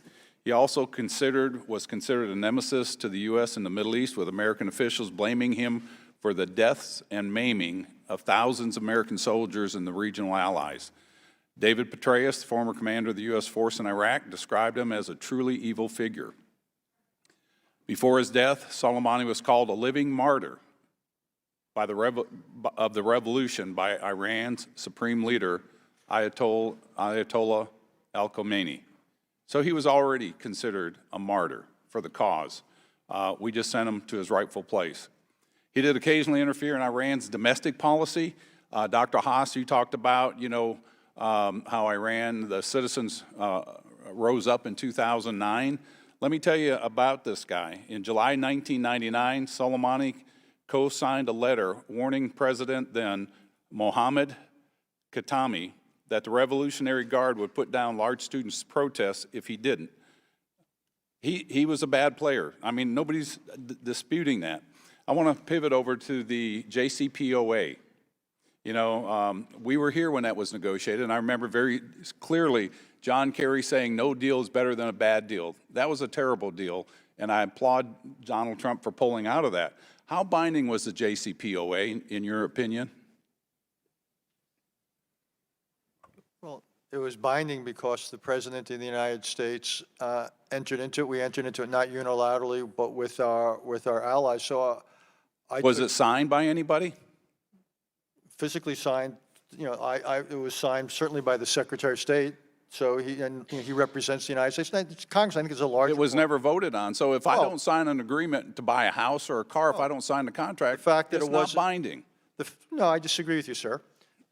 When the Secretary of State of the United States, speaking for the President, enters into an international agreement, like it or not, that's speaking for the United States. Did our Senate sign it, pass it? Yeah, The we enter President sign onto it? all sorts of international arrangements that are not passed under the treaty procedures of the Constitution, in many cases are not voted on. That's a legitimate question about whether we've moved away from the two branches working together in terms of international agreements. I got to take my time back. It was a bad deal, and President Trump did well. The release of the money, John Kerry sat here, and we said, was that money going to go into the hands of terrorist groups? And he says, more than likely, yes, it would. He sat right here and said that, and I think we can speak loudly today, and we can see the results of that. We were talking a lot about imminent threat. Imminent threat is that Iran capturing our Navy personnel in January of 2016. Was that an imminent threat? Is it the attacks on the oil tankers in the Straits of Hormuz? Or is that an imminent threat? What about Hezbollah and the Houthi rebels taking out the Saudi petroleum pipelines or firing at U.S. naval ships? What about the killing of U.S. citizens and injuring 4 other service members? When is an imminent threat imminent? Do we wait for the next one and say, golly, maybe the next one will be imminent? President Trump did the right thing. And the other thing we don't talk about is the other terrorist that got taken out, Mahdi al-Mohandes. He orchestrated attacks on the U.S. and French embassies in 1993. It is time that somebody takes these people out. Go back to Bill Clinton. If you read the book Dereliction of Duty by Robert Patterson, he was offered Osama bin Laden over 10 times. He refused to either capture or to eliminate him. The question is, would 9/11 happen had Bill Clinton done his job? What would happen if President Trump had not done this? What would have happened if George Bush or President Obama would have removed Soleimani or Mohandes when they had the opportunity? Would we have had our servicemen and women killed or maimed? And so this question about was this the right thing or not, leadership is tough. Harry Truman said, if you can't stand the smoke, get out of the kitchen. President Trump did what he had to do, and this country is safer for it, and I think the world is safer, and they're going to look at America and say, thank you for your leadership. I yield back. Thank you, Mr. Keating. Well, thank you. The people that I represent in discussions, they've got one question. Are we less safe now than we were before? And I think this is an important hearing because I think the answer to that question is much more fundamental than just dealing in the prism of the killing of Soleimani. Are we safer with this maximum pressure campaign that we have? And that campaign to date has not been successful. I think that's clear. And part of the reason, maybe the major reason, is no diplomatic arm attached to that. There's no intermediaries there. The idea is beat them to submission and capitulation and then dictate the response of any negotiations. That's perceived no other way by the Iranians than a regime change. Are we safer with the resultant effects on our military? We've moved more and deployed more troops to that region, away from other areas, away from dealing with the threat of ISIS. Are we safer as we move our limited naval assets through that region, taking them away from South China Sea and the other parts of the world? And importantly, are we safer with this go-it-alone strategy that we have? And that's just not a minor thing. That's something we have that our enemies don't have, an historic coalition with our allies. That's a huge difference maker, maybe the biggest, I believe. And what's happened here? We don't give them notice, and that's just not about the killing of Soleimani. That's about the troop withdrawal in Syria, where our allies had troops on the ground, uninformed, until, according to a hearing we had recently, maybe hours, that we were going to pull out of there. The INF Treaty. our delay in Ukraine in terms of military assets there, the Qatar Gulf crisis, the TPP. You can go on and on.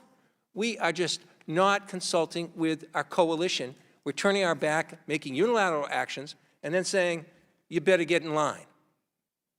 We're not safer because of that. We pulled out of the JCPO unilaterally. And then, using our own economic powers, are putting pressure on our own allies to get out themselves, instead of talking with them in an agreement that we joined in together. So if we're going to have an answer to are we less safe now, I'm glad we're talking about these fundamental issues and not getting caught up in an incident-by-incident cycle of escalation where there's a shoot-from-the-hip kind of action, then there's a policy kind of filler after that, telling everyone in Congress, everyone in America, everyone that's our allies, well, you better get in line with us after we do it, and have a cycle of escalation and having that danger where the only alternative we're leaving ourselves is militarily. Can you talk about the bigger picture here and how these actions make us less safe, give us less alternatives going forward? And this is, we just can't continue in action where we're dealing with individual incidents. We've got to take this further. Oh, Is that aimed at any particular one of us or all? I want you to jump in. Go ahead. I'll just make a very short comment. Look, I think one of the structural and strategic advantages this country enjoys, and it's been one of the reasons we've been as successful as we've been now since World War II, or even going back to World War II, is our network of alliances. We, unlike China, unlike Russia, Soviet Union, except when it could coerce alliances, we have real allies, and that allows us to leverage our capabilities. And it worked tremendously in the Gulf War, but it's helped keep the peace in Asia, and obviously in Europe. So it's demonstrated to be effective, and I think we ought to revive it wherever we can in dealing with the issues we're talking about here today. I also think, just as an aside, it's not the subject of today, but the only way we can begin to deal with global challenges is collectively. The very nature of these challenges does not allow any country on its own to effectively contend with them. But so I don't think you'll get a lot of argument about the structural advantage and the case, if you will, for collective action. My understanding is from Brian Hook, who I'm sure has testified before this committee, that at the opening days of the administration, they had the view that the nuclear agreement was inadequate because it didn't close the door on Iran getting a nuclear weapon, and the prior administration had not addressed ballistic missiles or Iranian activities in the region, that Brian was designated to try to work with the European allies to come up with a common approach to address those three things, and was unable to do so. The administration then has adopted a strategy to try to address these issues. We don't know whether it's going to work at this point. We're in mid-course. My understanding is they continue to talk to our European allies about these issues, and particularly about the nuclear issues. And if we get a negotiation started, which I think is the thing we need to do to keep this from escalating further. My time is, if I could, Mr. Chairman, just It'll for be 20 with the seconds. I want to say this. I was asked European. by this administration to get involved when we were discussing this with our European allies to see if we can get them on board. You know, I've been talking to our allies personally, and the chances of them walking away from this was zero. And when I told them that, you know what their response was? I said, what's your contingent plan then? And they said, well, we're working on it. That's the problem. Well, we're working on it. They act impulsively and then, well, we're working on it. That's the point. It's well and good to say we had the discussions. Believe me, I was privy to a lot of that. I yield back. Thank you. Mr. Kinzinger. Thank you, Mr. Chairman. Thank you all for being here. It's a couple of points. On the ballistic missile issue, I remember somebody testifying, and I asked them if, with this nuclear deal, if they included ballistic missiles or tried in that, and they said, well, we did at the beginning, but we knew Iran would never agree, so we dropped it. I was like, okay, well, that's a problem there. So a couple of points. You know, I hear a lot about the safer question, and it makes for good headlines. I want to say first off for the military, their job, the military's prime job is not to be safe. It is to keep the American people safe. And so the military as an end state, and if the end state is avoid using the military, we don't necessarily need one at that point except for a defense force. Their job is to keep us safe. And so that gets thrown around a lot. But I've been clear and consistent ever since I've been in Congress. So I supported the administration go into Libya. And I said that that was not something that needed to come to Congress. I can't say that for everybody in here that they were consistent on both sides and all that either. But I think what's clear, and I would love if, you know, on every one of these strikes that the administration would come to Congress and we could have a debate without, of course, it being an open and revealing plans and opportunities. But what's clear is when this strike happened on day one, on moment one, the second this news came out, I had many of my friends on the other side of the aisle that immediately opposed what happened. And I dare say that a lot of people that were out making comments probably didn't even know Mr. Soleimani's name until he was killed. And so we look at what that kind of knee-jerk reaction is, and then the follow-on of this is going to escalate into World War III. We heard that on more than one occasion. Obviously, there's no World War III right now. And I want to look at the history of how we got to this point anyway. So the other thing people say is, well, now they're going to attack through the proxies. I ask, what's new? I'll tell you, in 2008 and 9, I was in Iraq. I flew ISR. We operated against both, obviously, insurgents in Iraq, but also against Iranian influence in Iraq. Many of my colleagues here did the same thing. They killed 600, estimates 400 to 600, of my fellow men and women in uniform. They've been using their proxies ever since. I remember under the prior administration when we were talking about the ISIS fight, the concern was when ISIS was defeated that the Iranian proxies would turn against the American presence in Iraq. So this isn't a new response.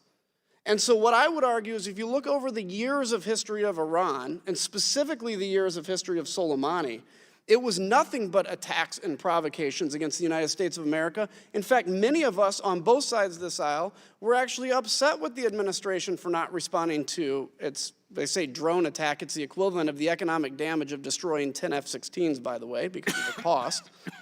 Many of us were upset with the administration, the oil fields. And then when the response finally comes, finally, the first time the United States has taken kinetic military action against Iran in response to the many provocations from Iran, they target the one man that is responsible for these provocations and not 100 people that are working a few surface-to-air missile sites because it wouldn't be escalatory. And then the response was, we're escalating. And then we see this unfortunate, tragic shoot-down of the Ukrainian airliner. And many of my colleagues here started claiming it was a response because of the United States escalation. They, in essence, blame the shoot-down of the airliner. Yeah, the Iranians pulled, but we would not be here if it wasn't for the United States. And I would remind you that when we killed Soleimani, the Iranians chose to escalate by attacking our bases in Iraq. And in full expectation of a response by the U.S. president, they had their air defense systems on high alert. And that's when that happened.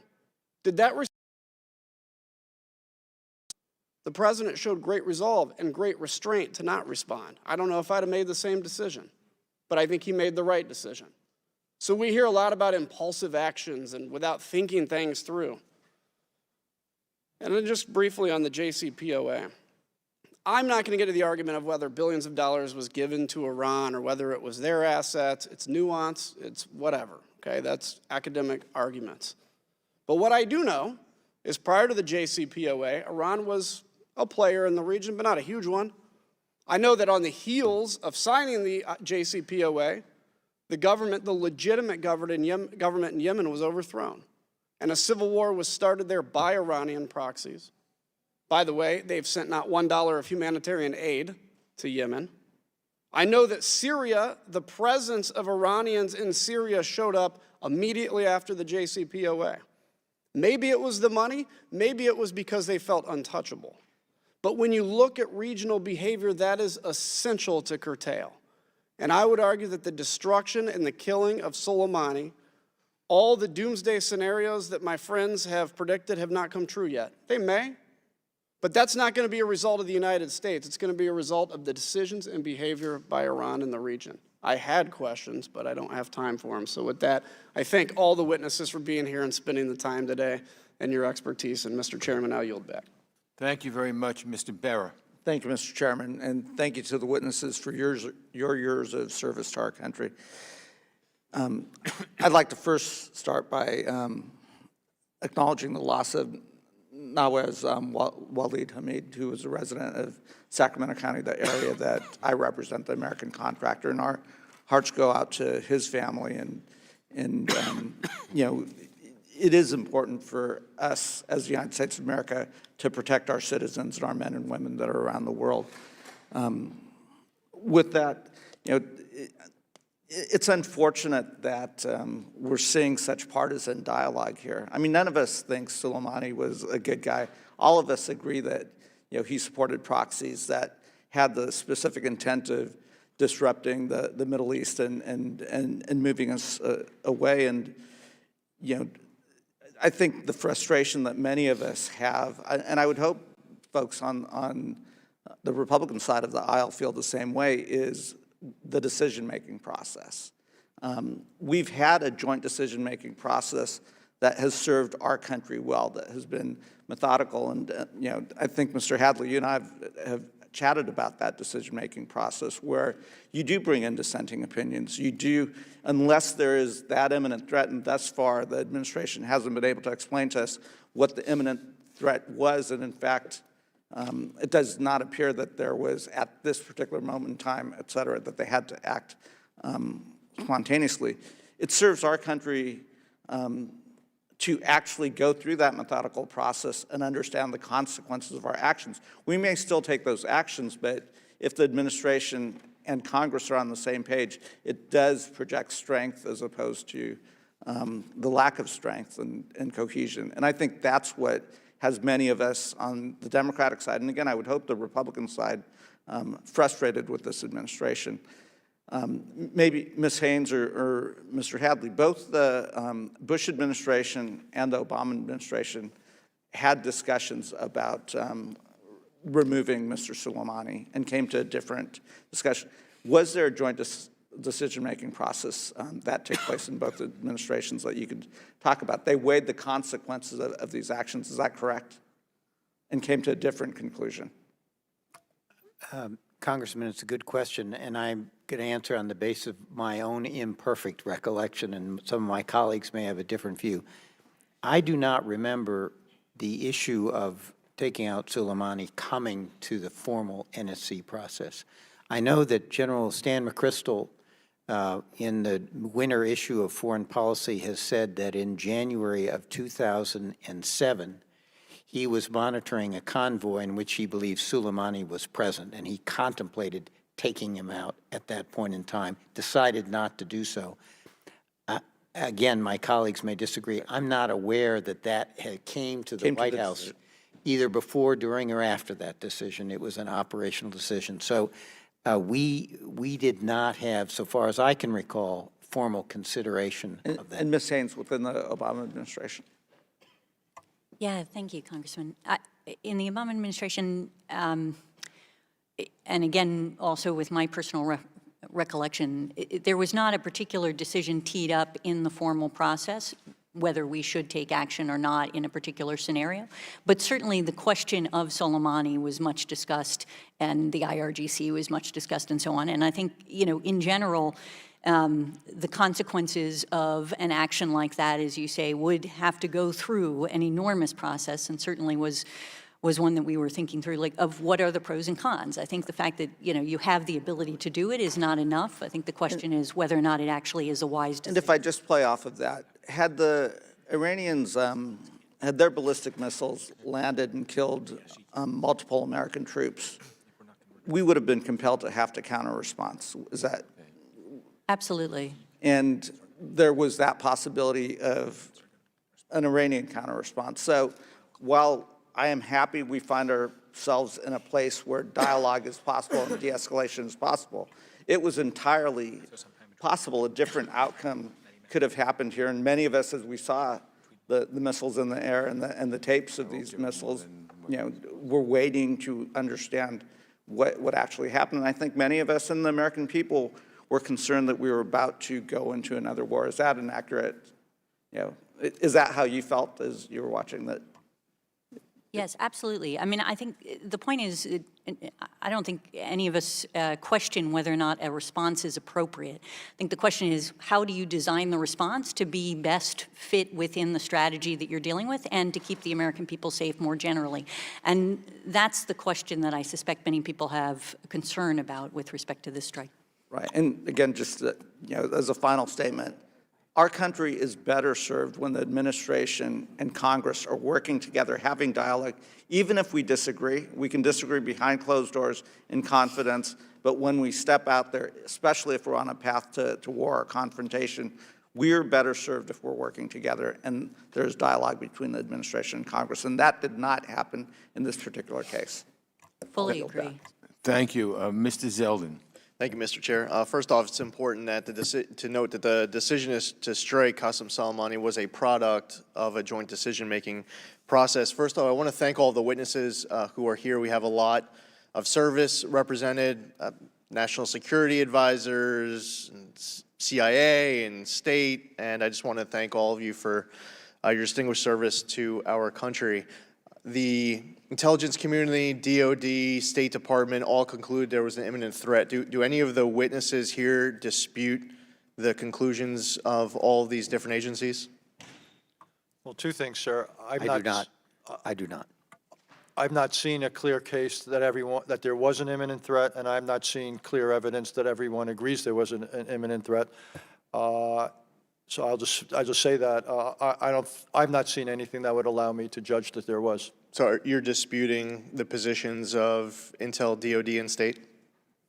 The short answer is I've not seen evidence published. I can't confirm it. I can't support it because I haven't seen the evidence.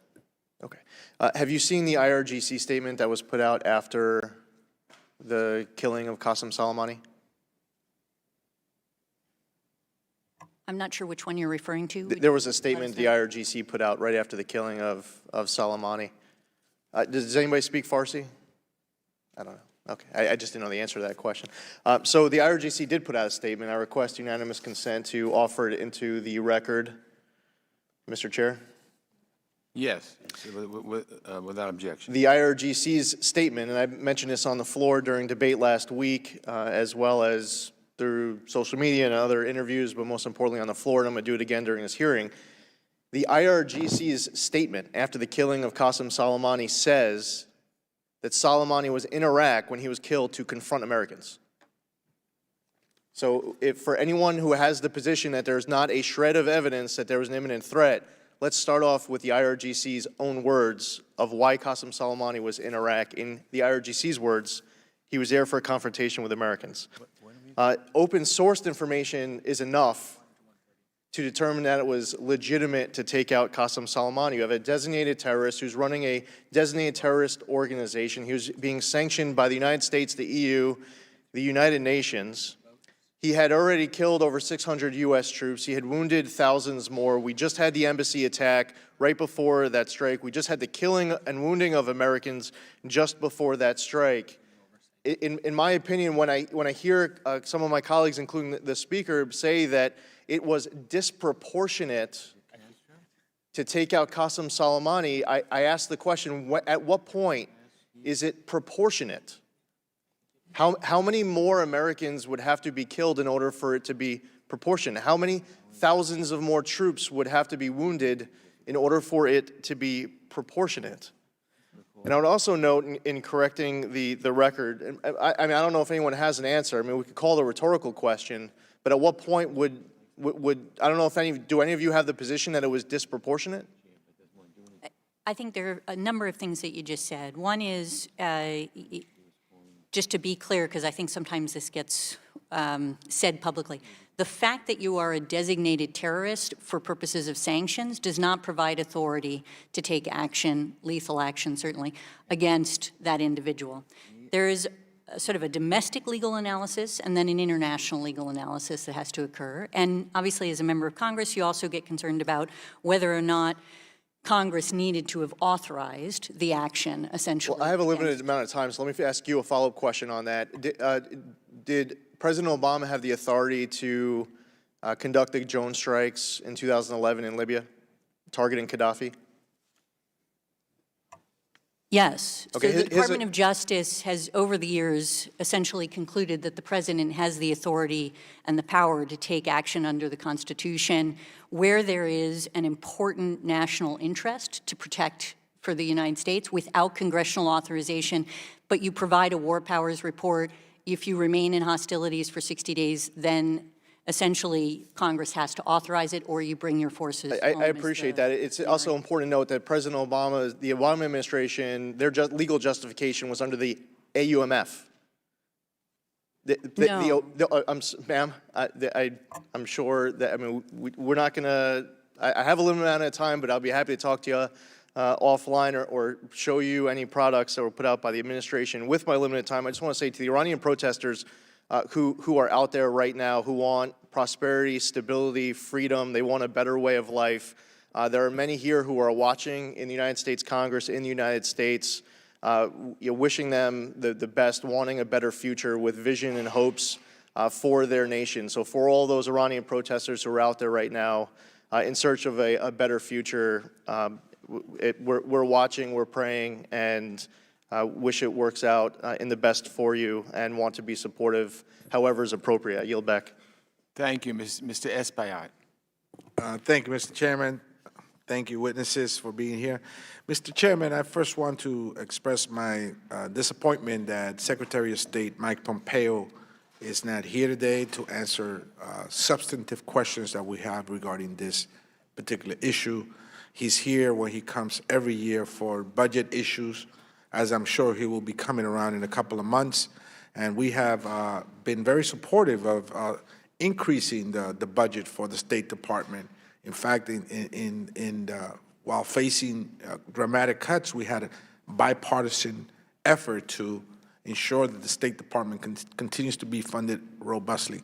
And so I'm disappointed that he's not here to answer any questions. But I want to say that although I was not here when the JCPOA was adopted, I recognize that, in fact, it wasn't a fully strong document, but it was a good beginning. It certainly didn't have anything regarding fighting or ensuring that Iran funds some bad actors in the world, or that it steps away from its interballistic missile program. But it was a start, and what I hear from the inspectors is that, in fact, they complied with most of the provisions of that, if not all of the provisions of that agreement. So my questions to you individually, and this is a yes or no answer question, is whether or not you feel or you gather enough information or evidence that, from the inspectors or otherwise, that you feel that Iran comply with the provisions established by the JCPOA. Mr. Hass, do you feel that they comply? Yes or no?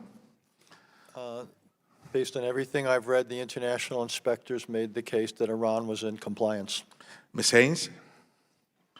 Yes, same. Mr. Hadley? So far as I know, yes. Okay, so do you feel that the region now, or our allies in the region, are safer now today than they were after the signing of the agreement? Mr. Hass? Whether our allies are safer than they were. The region and our allies in the region, yes. Israel, other allies that we have in the regions, and the region itself, is it safer now than it was after the signing of the agreement? In terms of the nuclear threat from Iran? In general, including the nuclear threat. Well, in general, I would say the region has continued to deteriorate. So I think most of the countries and people of the Middle East are less safe than they were 5 years ago for a host of reasons. Okay. Ms. Haynes? Yeah, I have nothing to add. Mr. Hadley? They're less safe overwhelmingly because of Iran's destabilizing activities. But do you think that the deterioration of the destabilization of Iran to some degree had some connection with this administration ripping up the agreement, the JCPOA?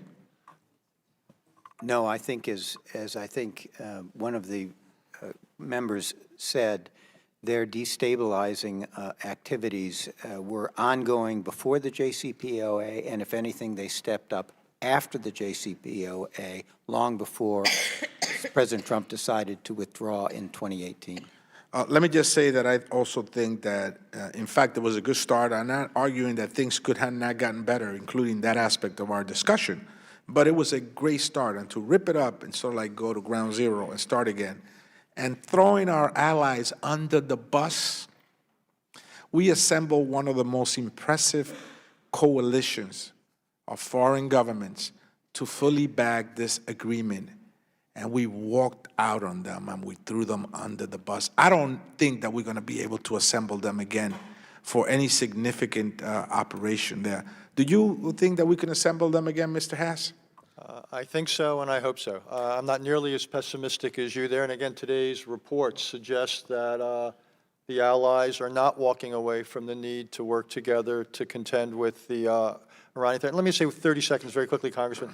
I think it's possible to have doubts about the JCPOA, to see it in some way as flawed, at the same time to be critical of the administration for having exited it unilaterally. I think it's possible to manage both thoughts simultaneously. Ms. Haynes? Thank you. I think the one thing that I would like to add is on a rare moment of disagreement with Mr. Hadley, I really do believe that Iran's destabilizing activities increased measurably after President Trump withdrew from the agreement and began to exercise his maximum pressure campaign, and largely because there really wasn't that diplomatic off-ramp, and this was the way for Iran to respond. Thank you, Mr. Chairman. I just want to conclude by saying that I'm cautiously optimistic. Thank you. Thank you, Mr. Espaillat. Mr. Mast. Thank you, Mr. Chairman. I think there's been three fundamental questions that have been posed by many on both sides in the panel, and that was it wise, was it imminent, and was it a choice? And I want to talk about all those three things, maybe in a euphemism or a comparison.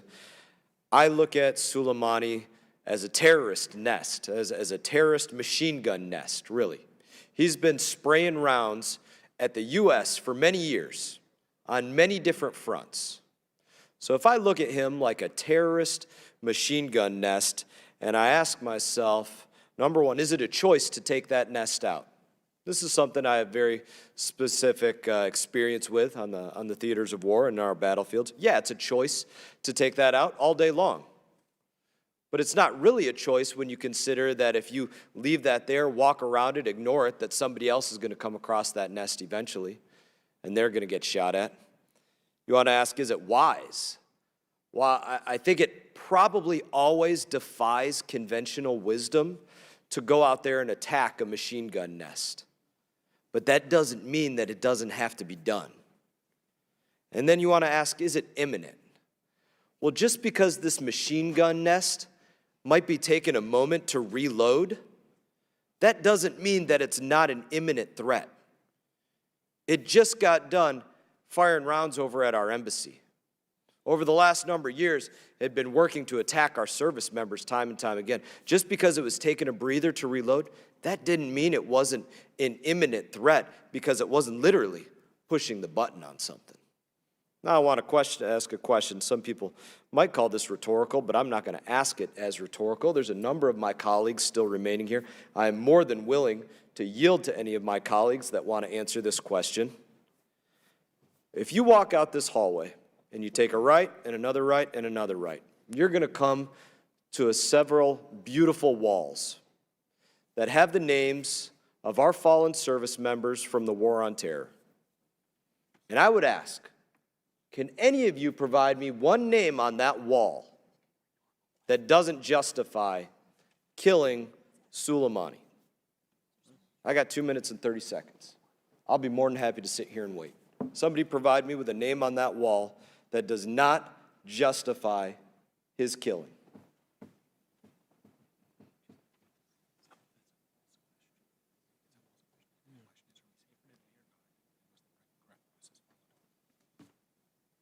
Well, the gentleman may continue. I'm continuing, Mr. Chairman. I got 2 minutes remaining. I will sit here and wait for somebody to provide me with a name on that wall that does not justify the killing of Soleimani.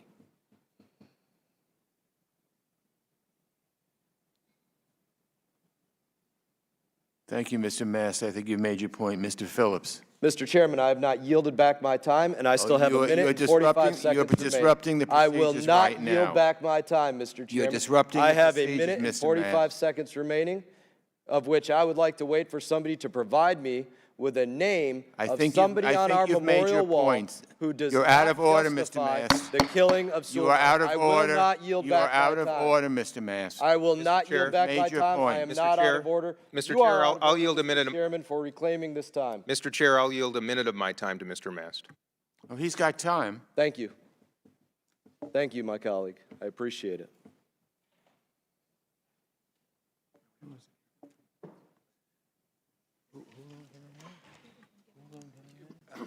Mr. Phillips doesn't have any time. Just wait for Mr. Mast's time to expire. Okay, when is his And then say time it's now Mr. Phillips' time. Did they add someone add things to it? No, because he didn't have time. No, 1:30, whatever. Yeah, it's his time. Only minutes time? Yeah, it's a Mast's time. This is how he uses his time. Okay. Just call him Mr. Phillips. Why did Phillips give him an extra minute? It was what?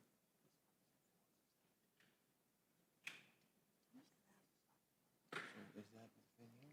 Yeah, so Phillips has a right to say, so he didn't have any time. Yeah. It's Mast's. Okay. He has a right to wait it out. Okay. And then you can call Mr. Phillips once it's done. Just tell me when.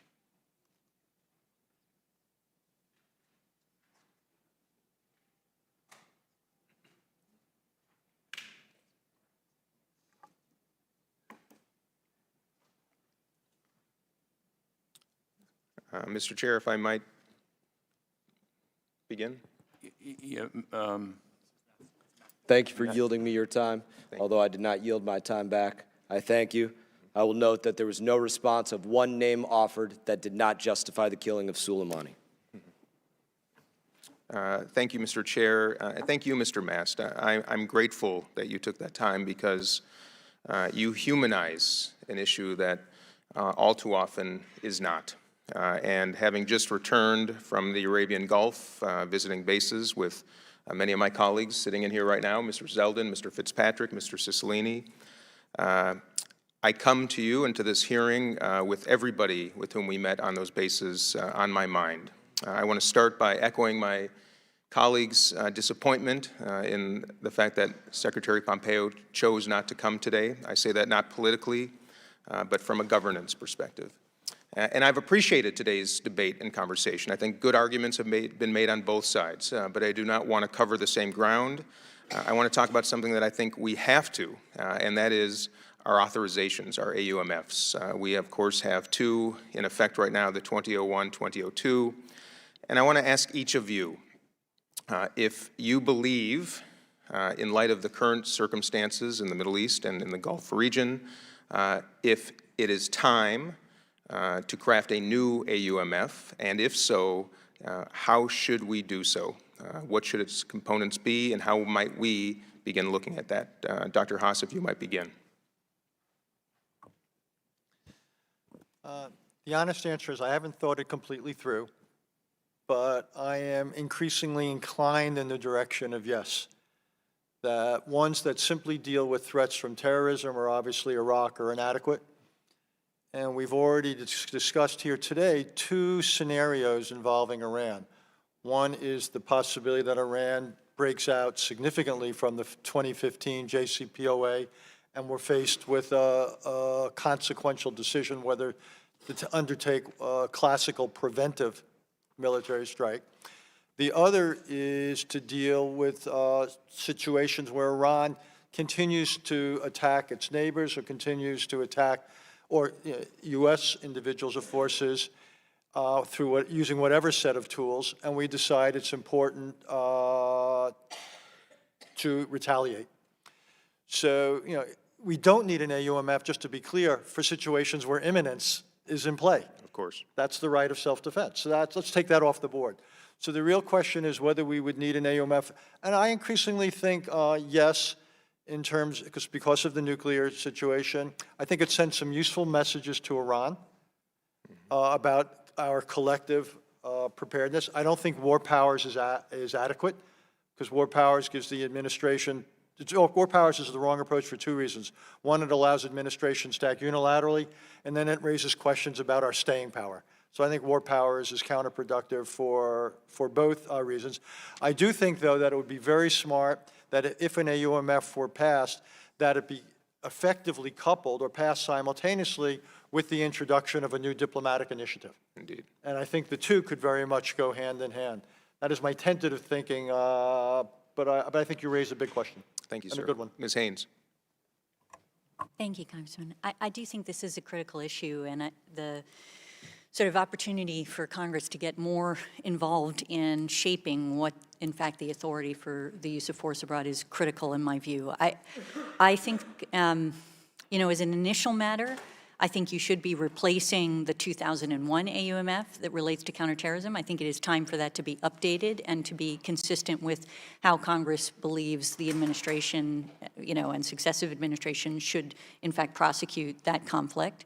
I think that the Iraq AUMF, the 2002 Iraq AUMF, should be repealed. That's something that we voiced our support for in the Obama administration, and the president then called for. I'm not aware of any military operations that have to rely on that AUMF. And I think this question of what should be the authorization to use military force against Iran, if at all, is one that, in many respects, it seemed to me that your concurrent resolution passed recently, the Slotkin resolution, it is one that sort of lays out what you view to be the situation right now, and does so quite eloquently in the context of the current crisis, in a sense, with Iran. So I would support seeing that come to a vote, but taking further action on the existing AUMFs and expanding. Thank you, sir. We've had about 15 seconds, Mr. Hadley.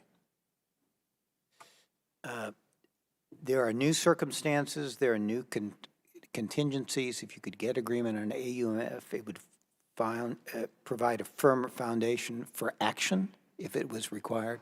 There's an awful lot of confusion here. This whole issue about imminent attack is not an issue about the president's constitutional authority, which is much broader than that. It really comes as a function of international law. I don't know why it is so front and center the way it is. And I would say the AUMF has to be in that process. Be careful that not only vindicating congressional authorities, but providing enough flexibility for the president to act. And to say the president could only act, for example, under the basis of an attack on America or an imminent attack is much too narrow and would, I think, be real folly. Thank you, sir. Thank you. I yield back. Mr. Fitzpatrick. Thank you, Mr. Chairman. Thank you all for your service. Thank you for being here today. Regarding the JCPOA, would you or would you not agree that for such an agreement to work, the signatories to that agreement, the members of that agreement, must be telling the truth and acting in good faith? Mr. Haas? It sounds like the sort of, I must be missing something. Would that be different than any other international agreement? I'm just saying, for this one in particular. Well, I mean, Do you believe that those two qualities must be present for an agreement if I to work? may quote Mr. President Reagan, you trust but you verify. I assume countries go into international agreements for any number of reasons. In some cases, they may want to deceive. That's why there has to be adequate verification. I don't take anyone's word for it. But do you believe that we should assume in entering such an agreement that the signatories are acting in good faith? I would not assume that. That's why I believe verification and monitoring are essential. Ms. Haynes? Yeah, I mean, I think as Dr. Haas is reflecting, in many agreements, for example, in the context of arms control, and the JCPOA is no different, the fact is you don't trust the partner across the table from you, in a sense. You're trying to construct a regime that gives you the confidence, nevertheless, to take certain actions in order to manage a threat. Mr. Hadley? I have nothing to add. Yep. What I'm getting at here to the panel, do you believe that the Iranian regime tells the truth and acts in good faith? With this agreement, they complied with it.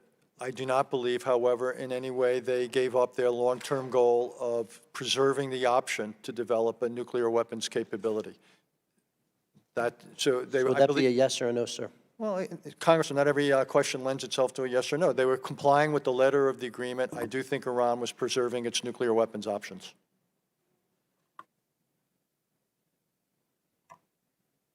I think the whole construct around the JCPOA is to avoid a situation in which you have to rely on simply a statement from the Iranian government that says we're complying. We actually created the verification and monitoring regime just to deal with that issue and to provide us with greater insight so that we could credibly judge for ourselves whether or not compliance was occurring and rely on additional third parties like the IAEA to tell us. I think because there was so little trust in the Iranian regime, that is why a lot of members of Congress and others thought that the JCPOA was not adequate because it did not push off or totally eliminate the option of Iran to have a nuclear weapon. So with the isolated kinetic strikes that took out Osama bin Laden, Abu Bakr al-Baghdadi, Qasem Soleimani, did the panel support and do you believe it was the right decision to make to conduct that raid on bin Laden, on Abu Bakr al-Baghdadi, two leaders of ISIS? I would argue yes. Yes, I think these are very distinguishable circumstances. Thank you. Yes. And how are they distinguishable, Ms. Haynes? Sure. So in the context of, for example, Osama bin Laden, the head of a terrorist organization that we were at war with and that we had, in fact, an authorization to use military force against, the United States took action. I don't think that was a surprise to anybody. I don't think that, it created a circumstance in which we were taking on a new war, for example, against a whole other nation state. Do you believe Mr. Soleimani is the head of a terrorist organization? I believe that Qasem Soleimani supported and engaged in terrorist action, and there's absolutely no question about that. And I don't have any, look, as I said in my testimony, as I've repeated, and I think as others have as well, I think he deserved his fate. I don't think that's the issue. I don't mourn the loss of Soleimani. I think the issue is that in every circumstance, when you're using the awesome military force of the United States and you're engaging in these issues, you have to do so as part of a strategy. And the question always occurs, is this the right target? Is this the right action to be taking in this context? And I think, as I've already identified, a whole series of consequences that I believe were actually undermined the overall objectives that both prior administration and this administration had. Mr. Chairman, I have other questions, but I want to yield my remaining 30 seconds to my colleague, Mr. Zeldin. I'll let you. Yes, go. I'll yield back to Mr. Fisker. Okay, Mr. Chairman, I yield. Yield back? Okay, gentleman yields back. Ms. Omar. Thank you, Chairman. Thank you to the panel. With running between committees, it's really hard to be here and to hear many of the questions and the testimony that you all gave. Sorry if this question had already been asked and if you'd all have given an input to this. But Dr. Haz, I know that you've been somewhat critical of the JCPOA. Your perspective is that it's too short term. And so I'm wondering, what should a deal look like? I think it's important to be clear about what a deal could realistically include and what it could not. I think it could include longer-term limits, ideally open-ended limits. I don't see why Iran should have the right to get close to developing a nuclear weapon in 50 years or 75 years. So I would prefer open-ended efforts, but if not that, many decades. I think it should include ballistic missiles. I think it should be verifiable. I think it has to involve sanctions relief. And I think, though, that other aspects of Iranian behavior in the region should be dealt with other ways. I don't think it's realistic to build a quote-unquote grand bargain that would resolve all of our concerns with Iran. In my experience, all-or-nothing diplomacy tends to yield nothing.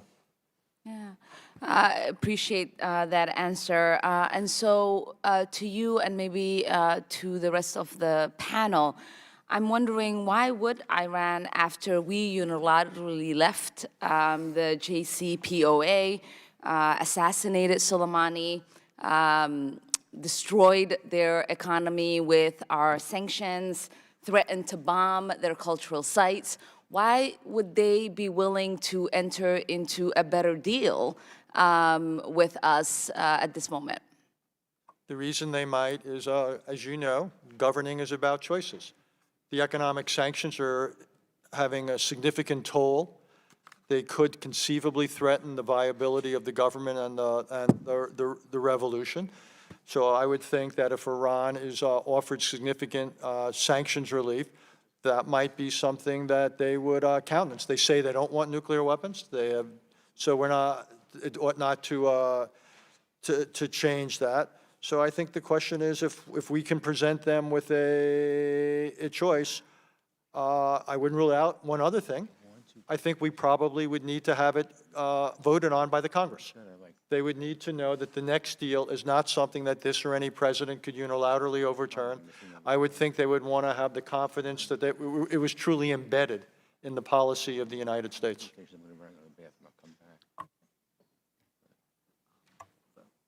Thank you, Congresswoman. I guess from my perspective, I continue to hope that there is an opportunity for negotiations and diplomacy, and I think we do need to invest in that, and I, have indicated that that's one of my recommendations moving forward. I think it is very unlikely that we're going to see the Trump administration capable of bringing the Iranians to the table and negotiating a deal like that. I think that's a reality, and unfortunate as that is. Thank you. Mr. Bradley, did you have anything to add? I'm a little more optimistic than my good friend Avril Haines is, and I think Richard Haass said it very well, and I subscribe to his comments. Well, I appreciate your insights, and it's, I think, quite fascinating to hear that you all think critical sanctions relief package would be on the table for Iran if it was to re-engage, more significant than that was part of the JCPOA. I'm sure that's excellent.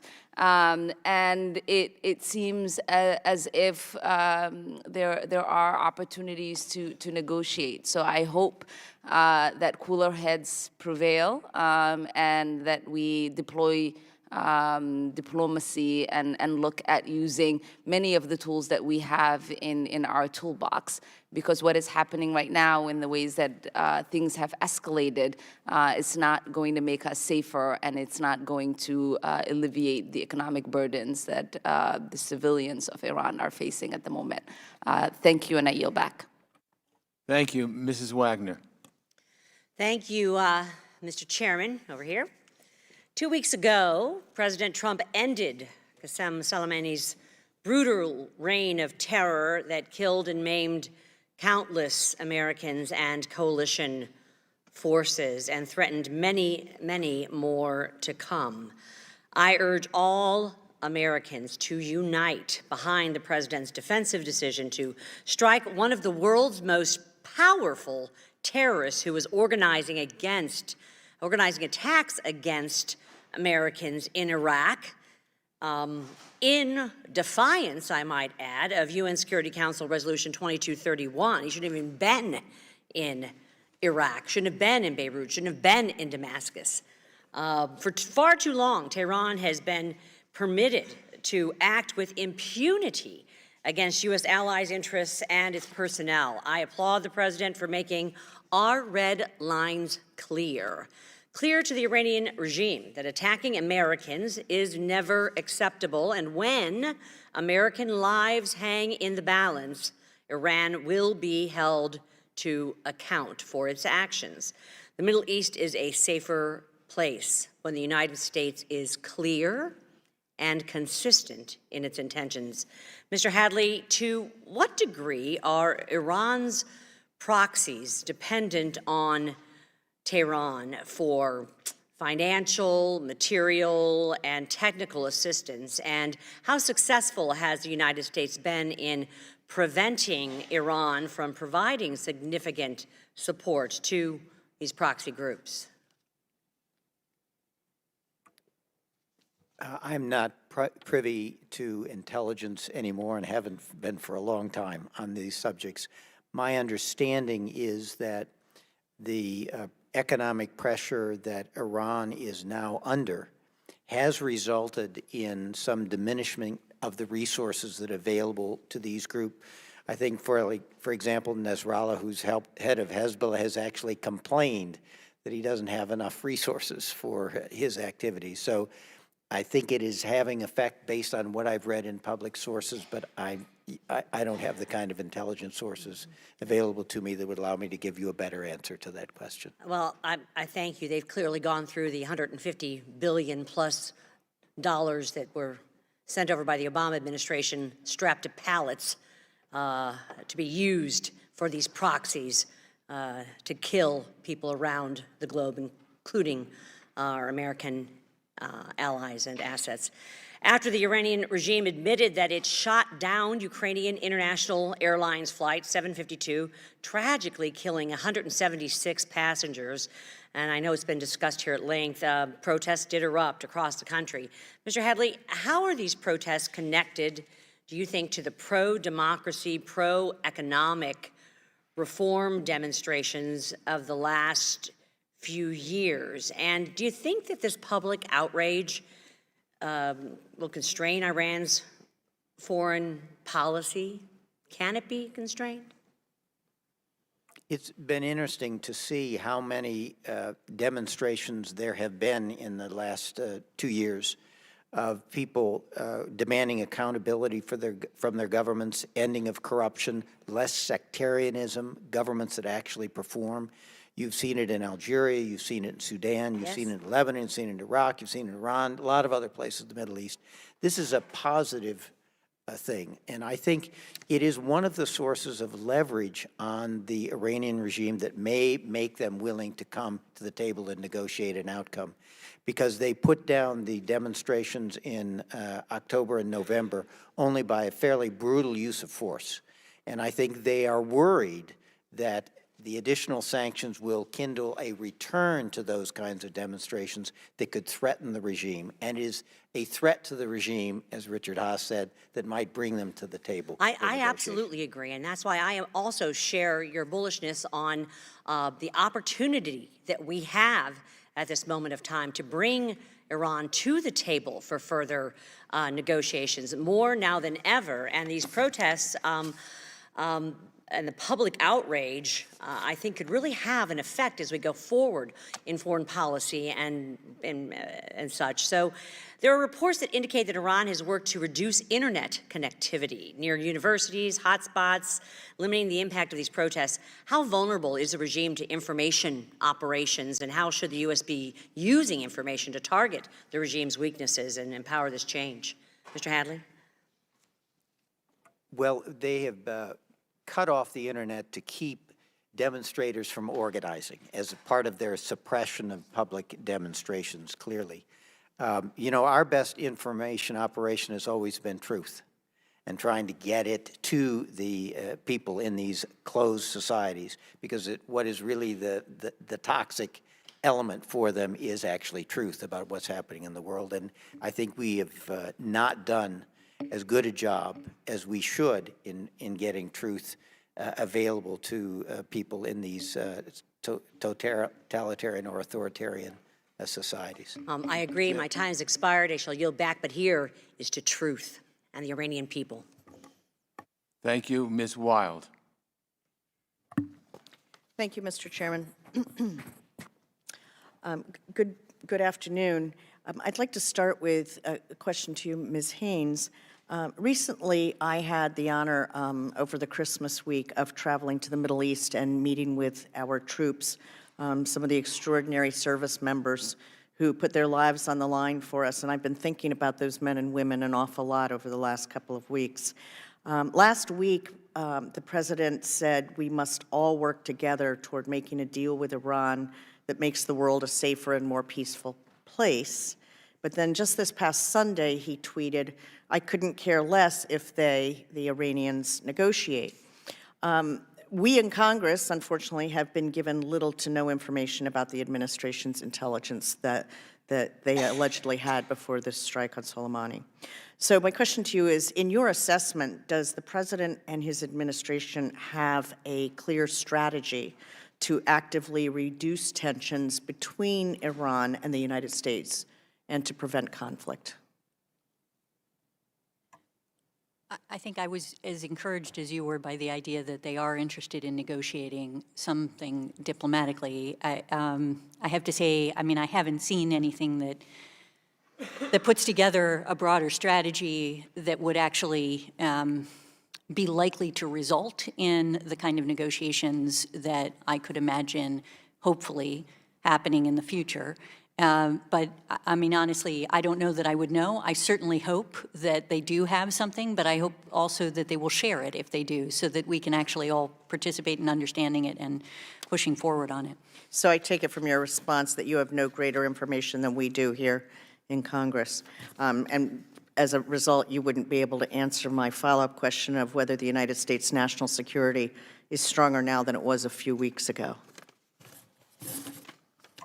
Yeah, I mean, I've made a case in my testimony that it's not, that I think that the action that was taken really further undermines the objectives that at least have been articulated by this administration and are actually quite consistent with the prior administration's objectives for the region.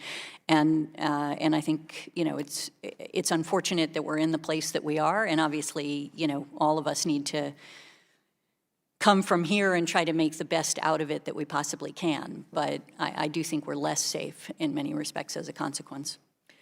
Dr. Haas, I'd like to ask you, and first I'd just like to state the obvious, I think, that while tensions between Iran and the United States revolve around many issues, none of these issues are more consequential than the possibility of Iran obtaining a nuclear weapon. I think we can all agree on that.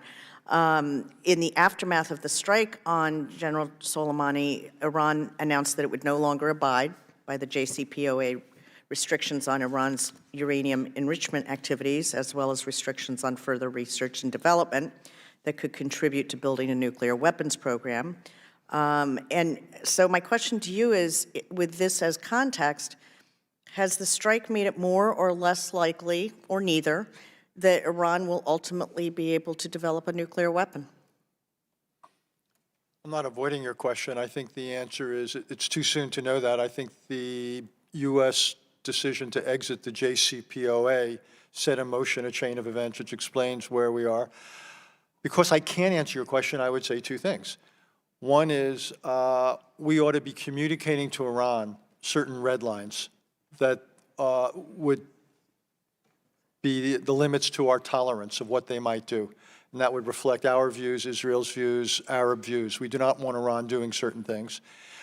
Secondly, I do think we ought to put forward, as we discussed before, an initiative that would improve upon the JCPOA and put it forward in terms that might be actually not totally unattractive, conceivably even attractive to the Iranian government, given the circumstances they find themselves in. I want to avoid a situation where we can't answer your question. And what we fear, and what could actually be, is that Iran begins to reduce the time that would be available for intelligence agencies to discern exactly how far they are away. If we ever reach that point where we simply don't know, or it starts getting close, what I would call the near nuclear option, one, we will have a big debate, as will Israel, about whether to undertake a preventive military strike. Two, Saudi Arabia, Turkey, Egypt, and others will begin to have their version of National Security Council meetings about whether they need to follow suit and develop nuclear weapons options of their own. And as bad as the Middle East is right now, it doesn't take a whole lot of imagination to see how much worse that Middle East would be. So you used the term red lines, and a few minutes ago, my colleague, Ms. Wagner, used that same term. And I just realized that I'm out of time. I apologize, Mr. Chairman, and I withdraw the question. Thank you. Gentlewoman withdraws the question. Thank you. Mr. Watkins. Thank you, Mr. Chairman. Thanks to the panel for being here. Just a couple of comments. I want to express my full and complete support of our president. I think President Trump has done an outstanding job transitioning from a strategy of appeasement to one of credible deterrence. And I also want to express support and hope that we can muster solidarity behind the Iranian protesters. I spent many years working in Iraq and Afghanistan, and so from the perspective of both a military officer and or former military officer and a defense contractor. I think that perspective and voice might be worth hearing. When it comes to military operations, they need many things, but two things that they certainly need are speed and secrecy, or the ability to deliver in a clandestine nature. This body is incapable of both of those, of either of those things. And so when it comes to if it were a just kill, I understand the importance of striking fast and striking hard. And the justice of killing Soleimani is without question. If you were to ask me or a number of military personnel in Baghdad to strike a designated insurgent who's responsible for killing 600 of our brothers and sisters, and they were headed down Route Irish, we would grab our guns and we'd go kill them. And if that's wrong, we wouldn't want to be right. And it saddens me that we can't rally behind that. And over the mere fact that some of his compensation apparently came from the government of Iraq, I mean, think about that. That constitutes the fact that he was great as an employee of a country. Well, it's the world's leading sponsor of terrorism.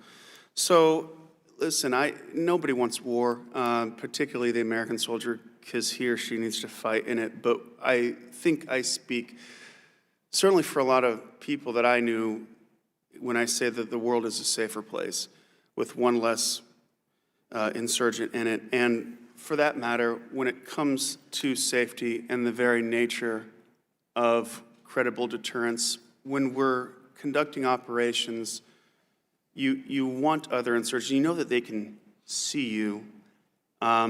You want them to know that should anything happen to you, if they want to take the risk of striking you, then a Reaper drone is going to rain hellfire down on them.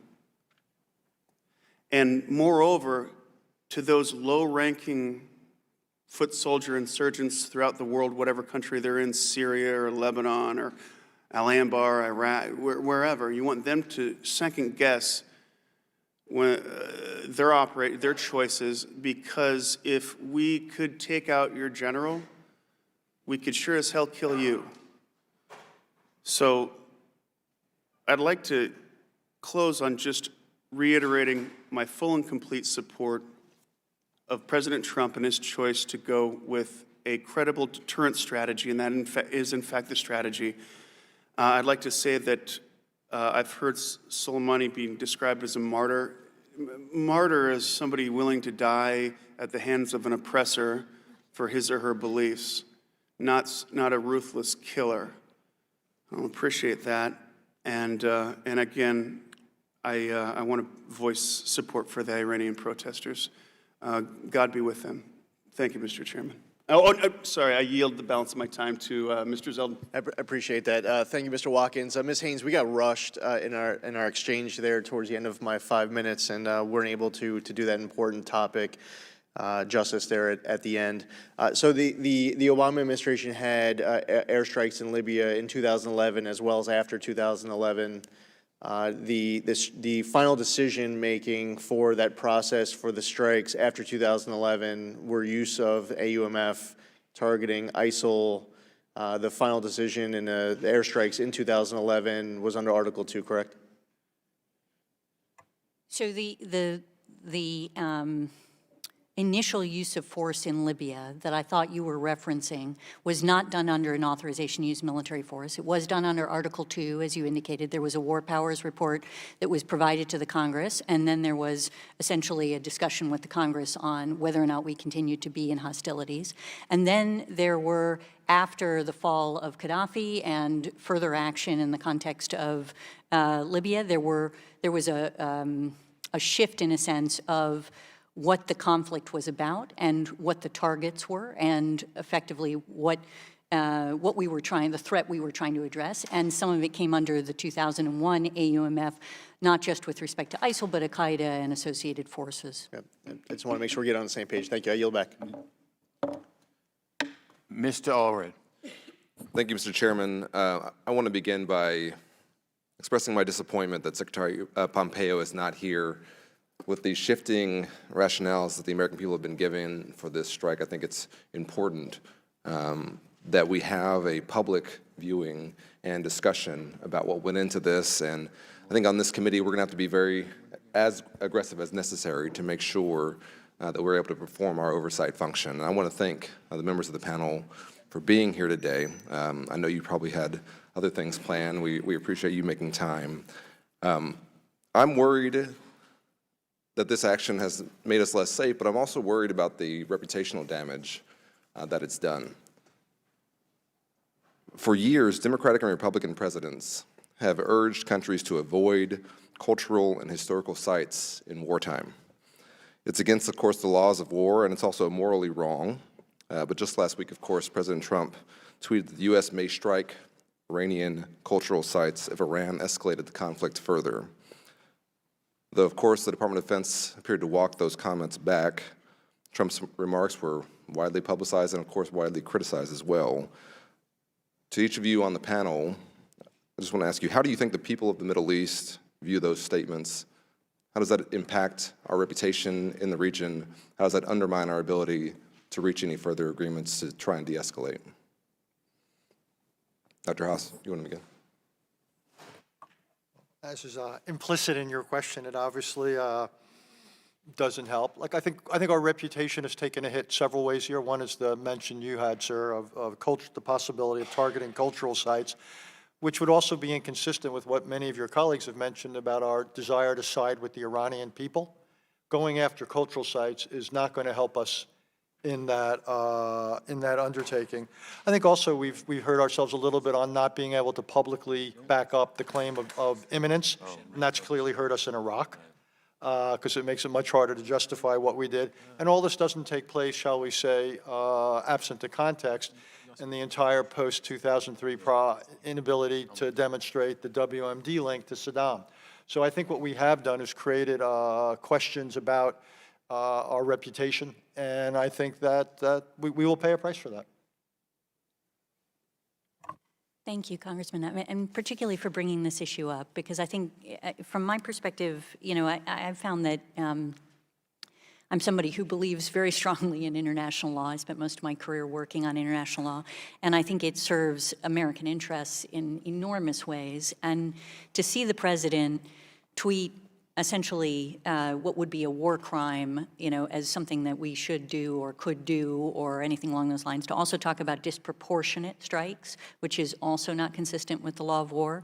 You know, to take a position like that is not just, I think, of concern to the region, but also deeply depressing, frankly, for the folks in the U.S. government who are frequently out, for example, our military, out training other militaries on what the law of war is and how it is that we should respect the law of war and the kinds of issues that we deal with. And, you know, in the context of particularly targeting cultural property, which is really, it's so much more than, you know, destroying, obviously, the bricks and mortar that you're destroying, but it's an attack on the identity, on the memory, on the dignity of a society. And, you know, this is something that we spearheaded a lot of the international law on, and we have a convention, the Hague Cultural Property Convention, that we're a party to. We're also party to one of the protocols.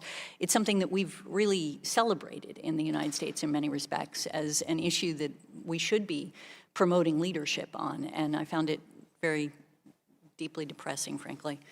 Thank you. Mr. Hadley? I think it was a mistake. As you know, as you indicated, the Department of Defense began to walk it back. I think Secretary Pompeo said any strikes in Iran would be against legal targets, which of course would rule out the cultural sites. So I think it was a mistake, and I think I would not expect to see the United States attacking cultural sites. Well, I think we sometimes fall into the bad habit of pretending that the words of the President of the United States don't matter, and that we can just have this debate as if those things weren't said, and as if we did not threaten a war crime in this region, in which we know how long some of these words can echo.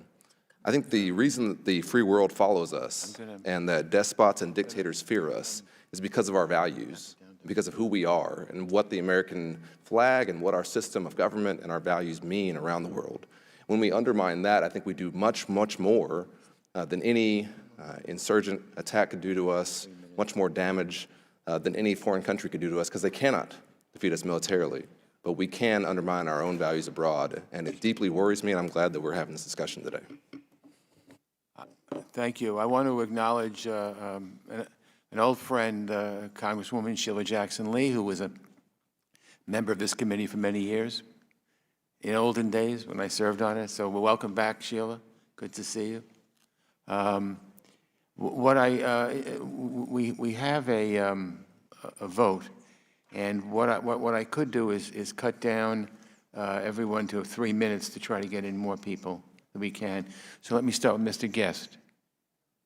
Thank you, Mr. Chairman. Dr. Haas, in your written testimony, you do a great job of outlining some of the Iranian atrocities over the last 40 years, beginning with the 79 embassy takeover, the 83 bombing of the barracks in Beirut, the 96 Cobalt Tower bombings. You also set forth recent aggression, including attacks on shipping in the Persian Gulf, the downing of an American drone, the launching of missiles that hit the Saudi oil installations, the sponsoring of militias that attack bases in Iraq, the killing of an American contractor, and the recent assault on the American embassy. You go on further to say there is no doubt that Soleimani had the blood of Americans on his hand and was a force of instability in the region. And you actually state that Soleimani was, in fact, you say here, an evil person.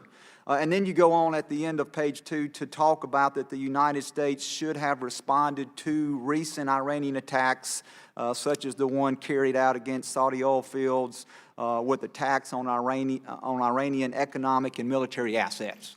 What should the proper response should have been? It seems to me that you are stating here that the President's use of restraint actually emboldened Iranian aggression in the Middle East. And so what would the proper response and what response should we have taken, particularly militarily? It seems to me economically that we have imposed as many sanctions as we could possibly impose, and we could continue to impose sanctions from here till hell freezes over and have no additional benefit to those. So militarily, what response should the United States have taken after the Saudi oil fields were attacked? Two things, sir. One is I think we should have found an equivalent Iranian economic installation, and I would have supported the idea of attacking that. Two, I think it sent a very bad message to the region that we would not respond to an attack on a close partner, not like Saudi Arabia. I don't want to get the sense. I never want to communicate the sense that they are essentially adrift and they can't count on it. Thirdly, I think it raises questions for you all, and it gets back to the conversation we had previously about an AUMF that would provide a context for dealing with these kinds of acts of Iranian aggression. And Ms. Haynes, do you agree that the United States should have attacked Iran militarily after their assault on the Saudi oil fields?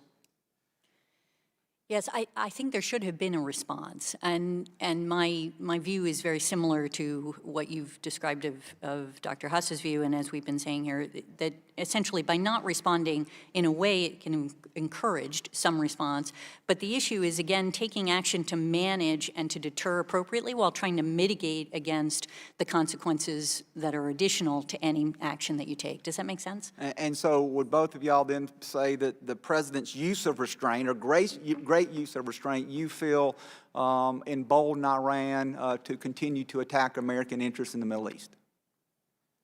Again, it's always hard to put yourself inside their heads, but my own take on it is yes, that they thought that they could act with a degree of impunity because they'd gotten away with shooting down a drone, attacking shipping, attacking the Saudis. I would expect there were people in Iran who basically say we can do certain things and the chances of an American physical response are modest. Thank you, Mr. Levin. Let me first say before Mr. Levin comes there, it's really interesting. It was just called to my attention that Secretary Pompeo doesn't have the time to come to this committee, but while we're holding this hearing, he did have time to go on Fox News. Oh, my goodness. Okay. Thank you, Mr. Chairman. Mr. Levin. Thank you all for hanging in here with us. Last weekend, National Security Advisor Robert O'Brien said that 2002 Iraq war authorization gave the administration the authority to launch the strike that killed Qasem Soleimani. Here's the operative text of that authorization. The President is authorized to use the armed forces of the United States as he determines to be necessary and appropriate in order to, 1, defend the national security of the United States against the continuing threat posed by Iraq, and 2, enforce all relevant UN Security Council resolutions regarding Iraq. I think that language is pretty clear, and so did Defense Secretary Esper during his Senate confirmation last year. On July 16th, before the Senate Armed Services Committee, the Secretary told Senator Duckworth that the 2001 and 2002 authorizations to use military force did not allow the use of military force against Iran. And yet, here we are.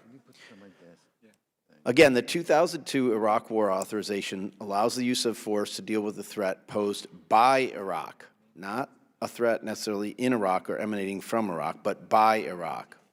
Ms. Haynes, do you agree that this does not authorize the use of force against Iran?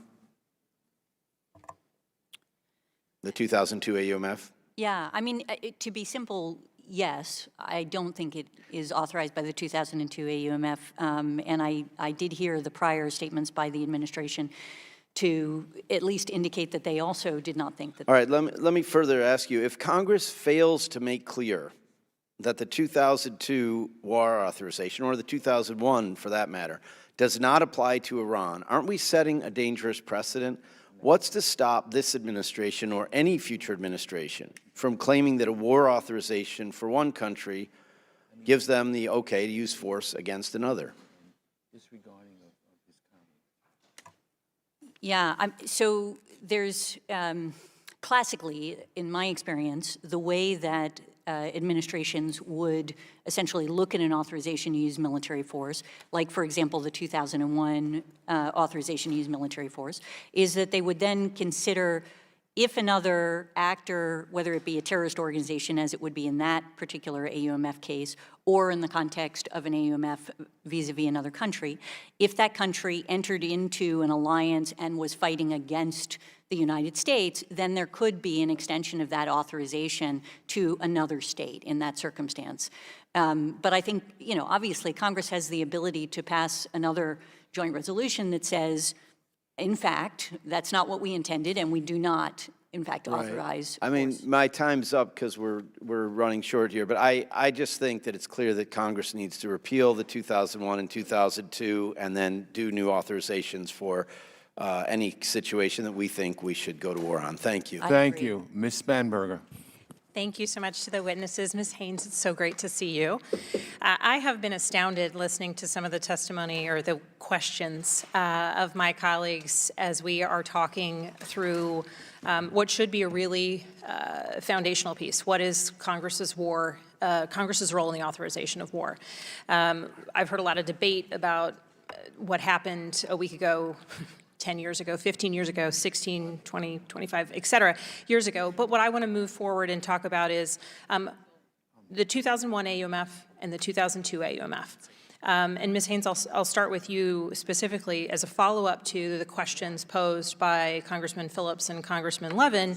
The 2002 AUMF, we'll start there, authorization for our war in Iraq. To your knowledge, to restate, are there currently any operations continuing under the 2002 AUMF? Yeah, thank you, Congresswoman. I can't say with certainty, right, what it is that the current administration is doing. What I can tell you is that in the Obama administration, we conducted a significant number of military operations that seem quite similar to what it is, frankly, that is currently being done by the Trump administration against terrorist organizations such as Al-Qaeda and associated forces, and obviously against ISIL. And we did not believe that the 2002 AUMF was necessary for us to do any of those operations, including the ones around ISIL, just to be utterly clear, including those in Iraq. And as a consequence, we supported the repeal of the 2002 AUMF, which we felt was outdated. And the president also had said that felt that it was time to replace the 2001 AUMF. Thank you. And there seems to be some confusion among members of this body about how the killing of Osama bin Laden or al-Baghdadi were different and from an authorization standpoint from the killing of Soleimani. I also think, and I'll take the opportunity to restate that those of us on this side of the aisle shed no tears for Soleimani, who I believe was a terrorist as he is classified by the U.S. government. But could you just walk us through specifically how the authorizations, what the authorizations were for the killing of Osama bin Laden and al-Baghdadi, and how that may or may not be the same or different? Yeah, so for Osama bin Laden, the 2001 AUMF is quite clear in its authorization to use military force against al-Qaeda. Authorization by Congress. Authorization by Congress, absolutely. And in the case of al-Baghdadi, it's obviously under ISIL, and the theory of the Obama administration, which I assume is being used by the Trump administration, was in fact that because ISIL had a long-standing relationship with al-Qaeda and with Osama bin Laden, and a variety of other factors, including the fact that they had targeted the United States, that you could in fact authorize action against ISIL as well under the 2001 AUMF, despite the split in leadership between al-Qaeda and ISIL. Thank you. Ms. Houlihan. Thank you very much for coming, and I would also like to echo my concern that Secretary Pompeo is not here today. I do have two very specific questions. One reflects on Mr. Kinzinger's conversation about the responsibility that people in the military have to understand that they won't necessarily be safe. That's their job. But we also have a responsibility in Congress and with the administration to make sure that we are deploying them effectively and that we're keeping them as safe as possible by using the other resources and tools in the toolbox that we have, which is diplomacy and humanitarian efforts. And so my question to you directly is, what happens now that we've sent thousands of troops into the Middle East in terms of our efforts in Russia or against China and the concern of great powers? I made the criticism the other day that I thought sending more troops to the Middle East right now lent, the phrase I used was strategic incoherence.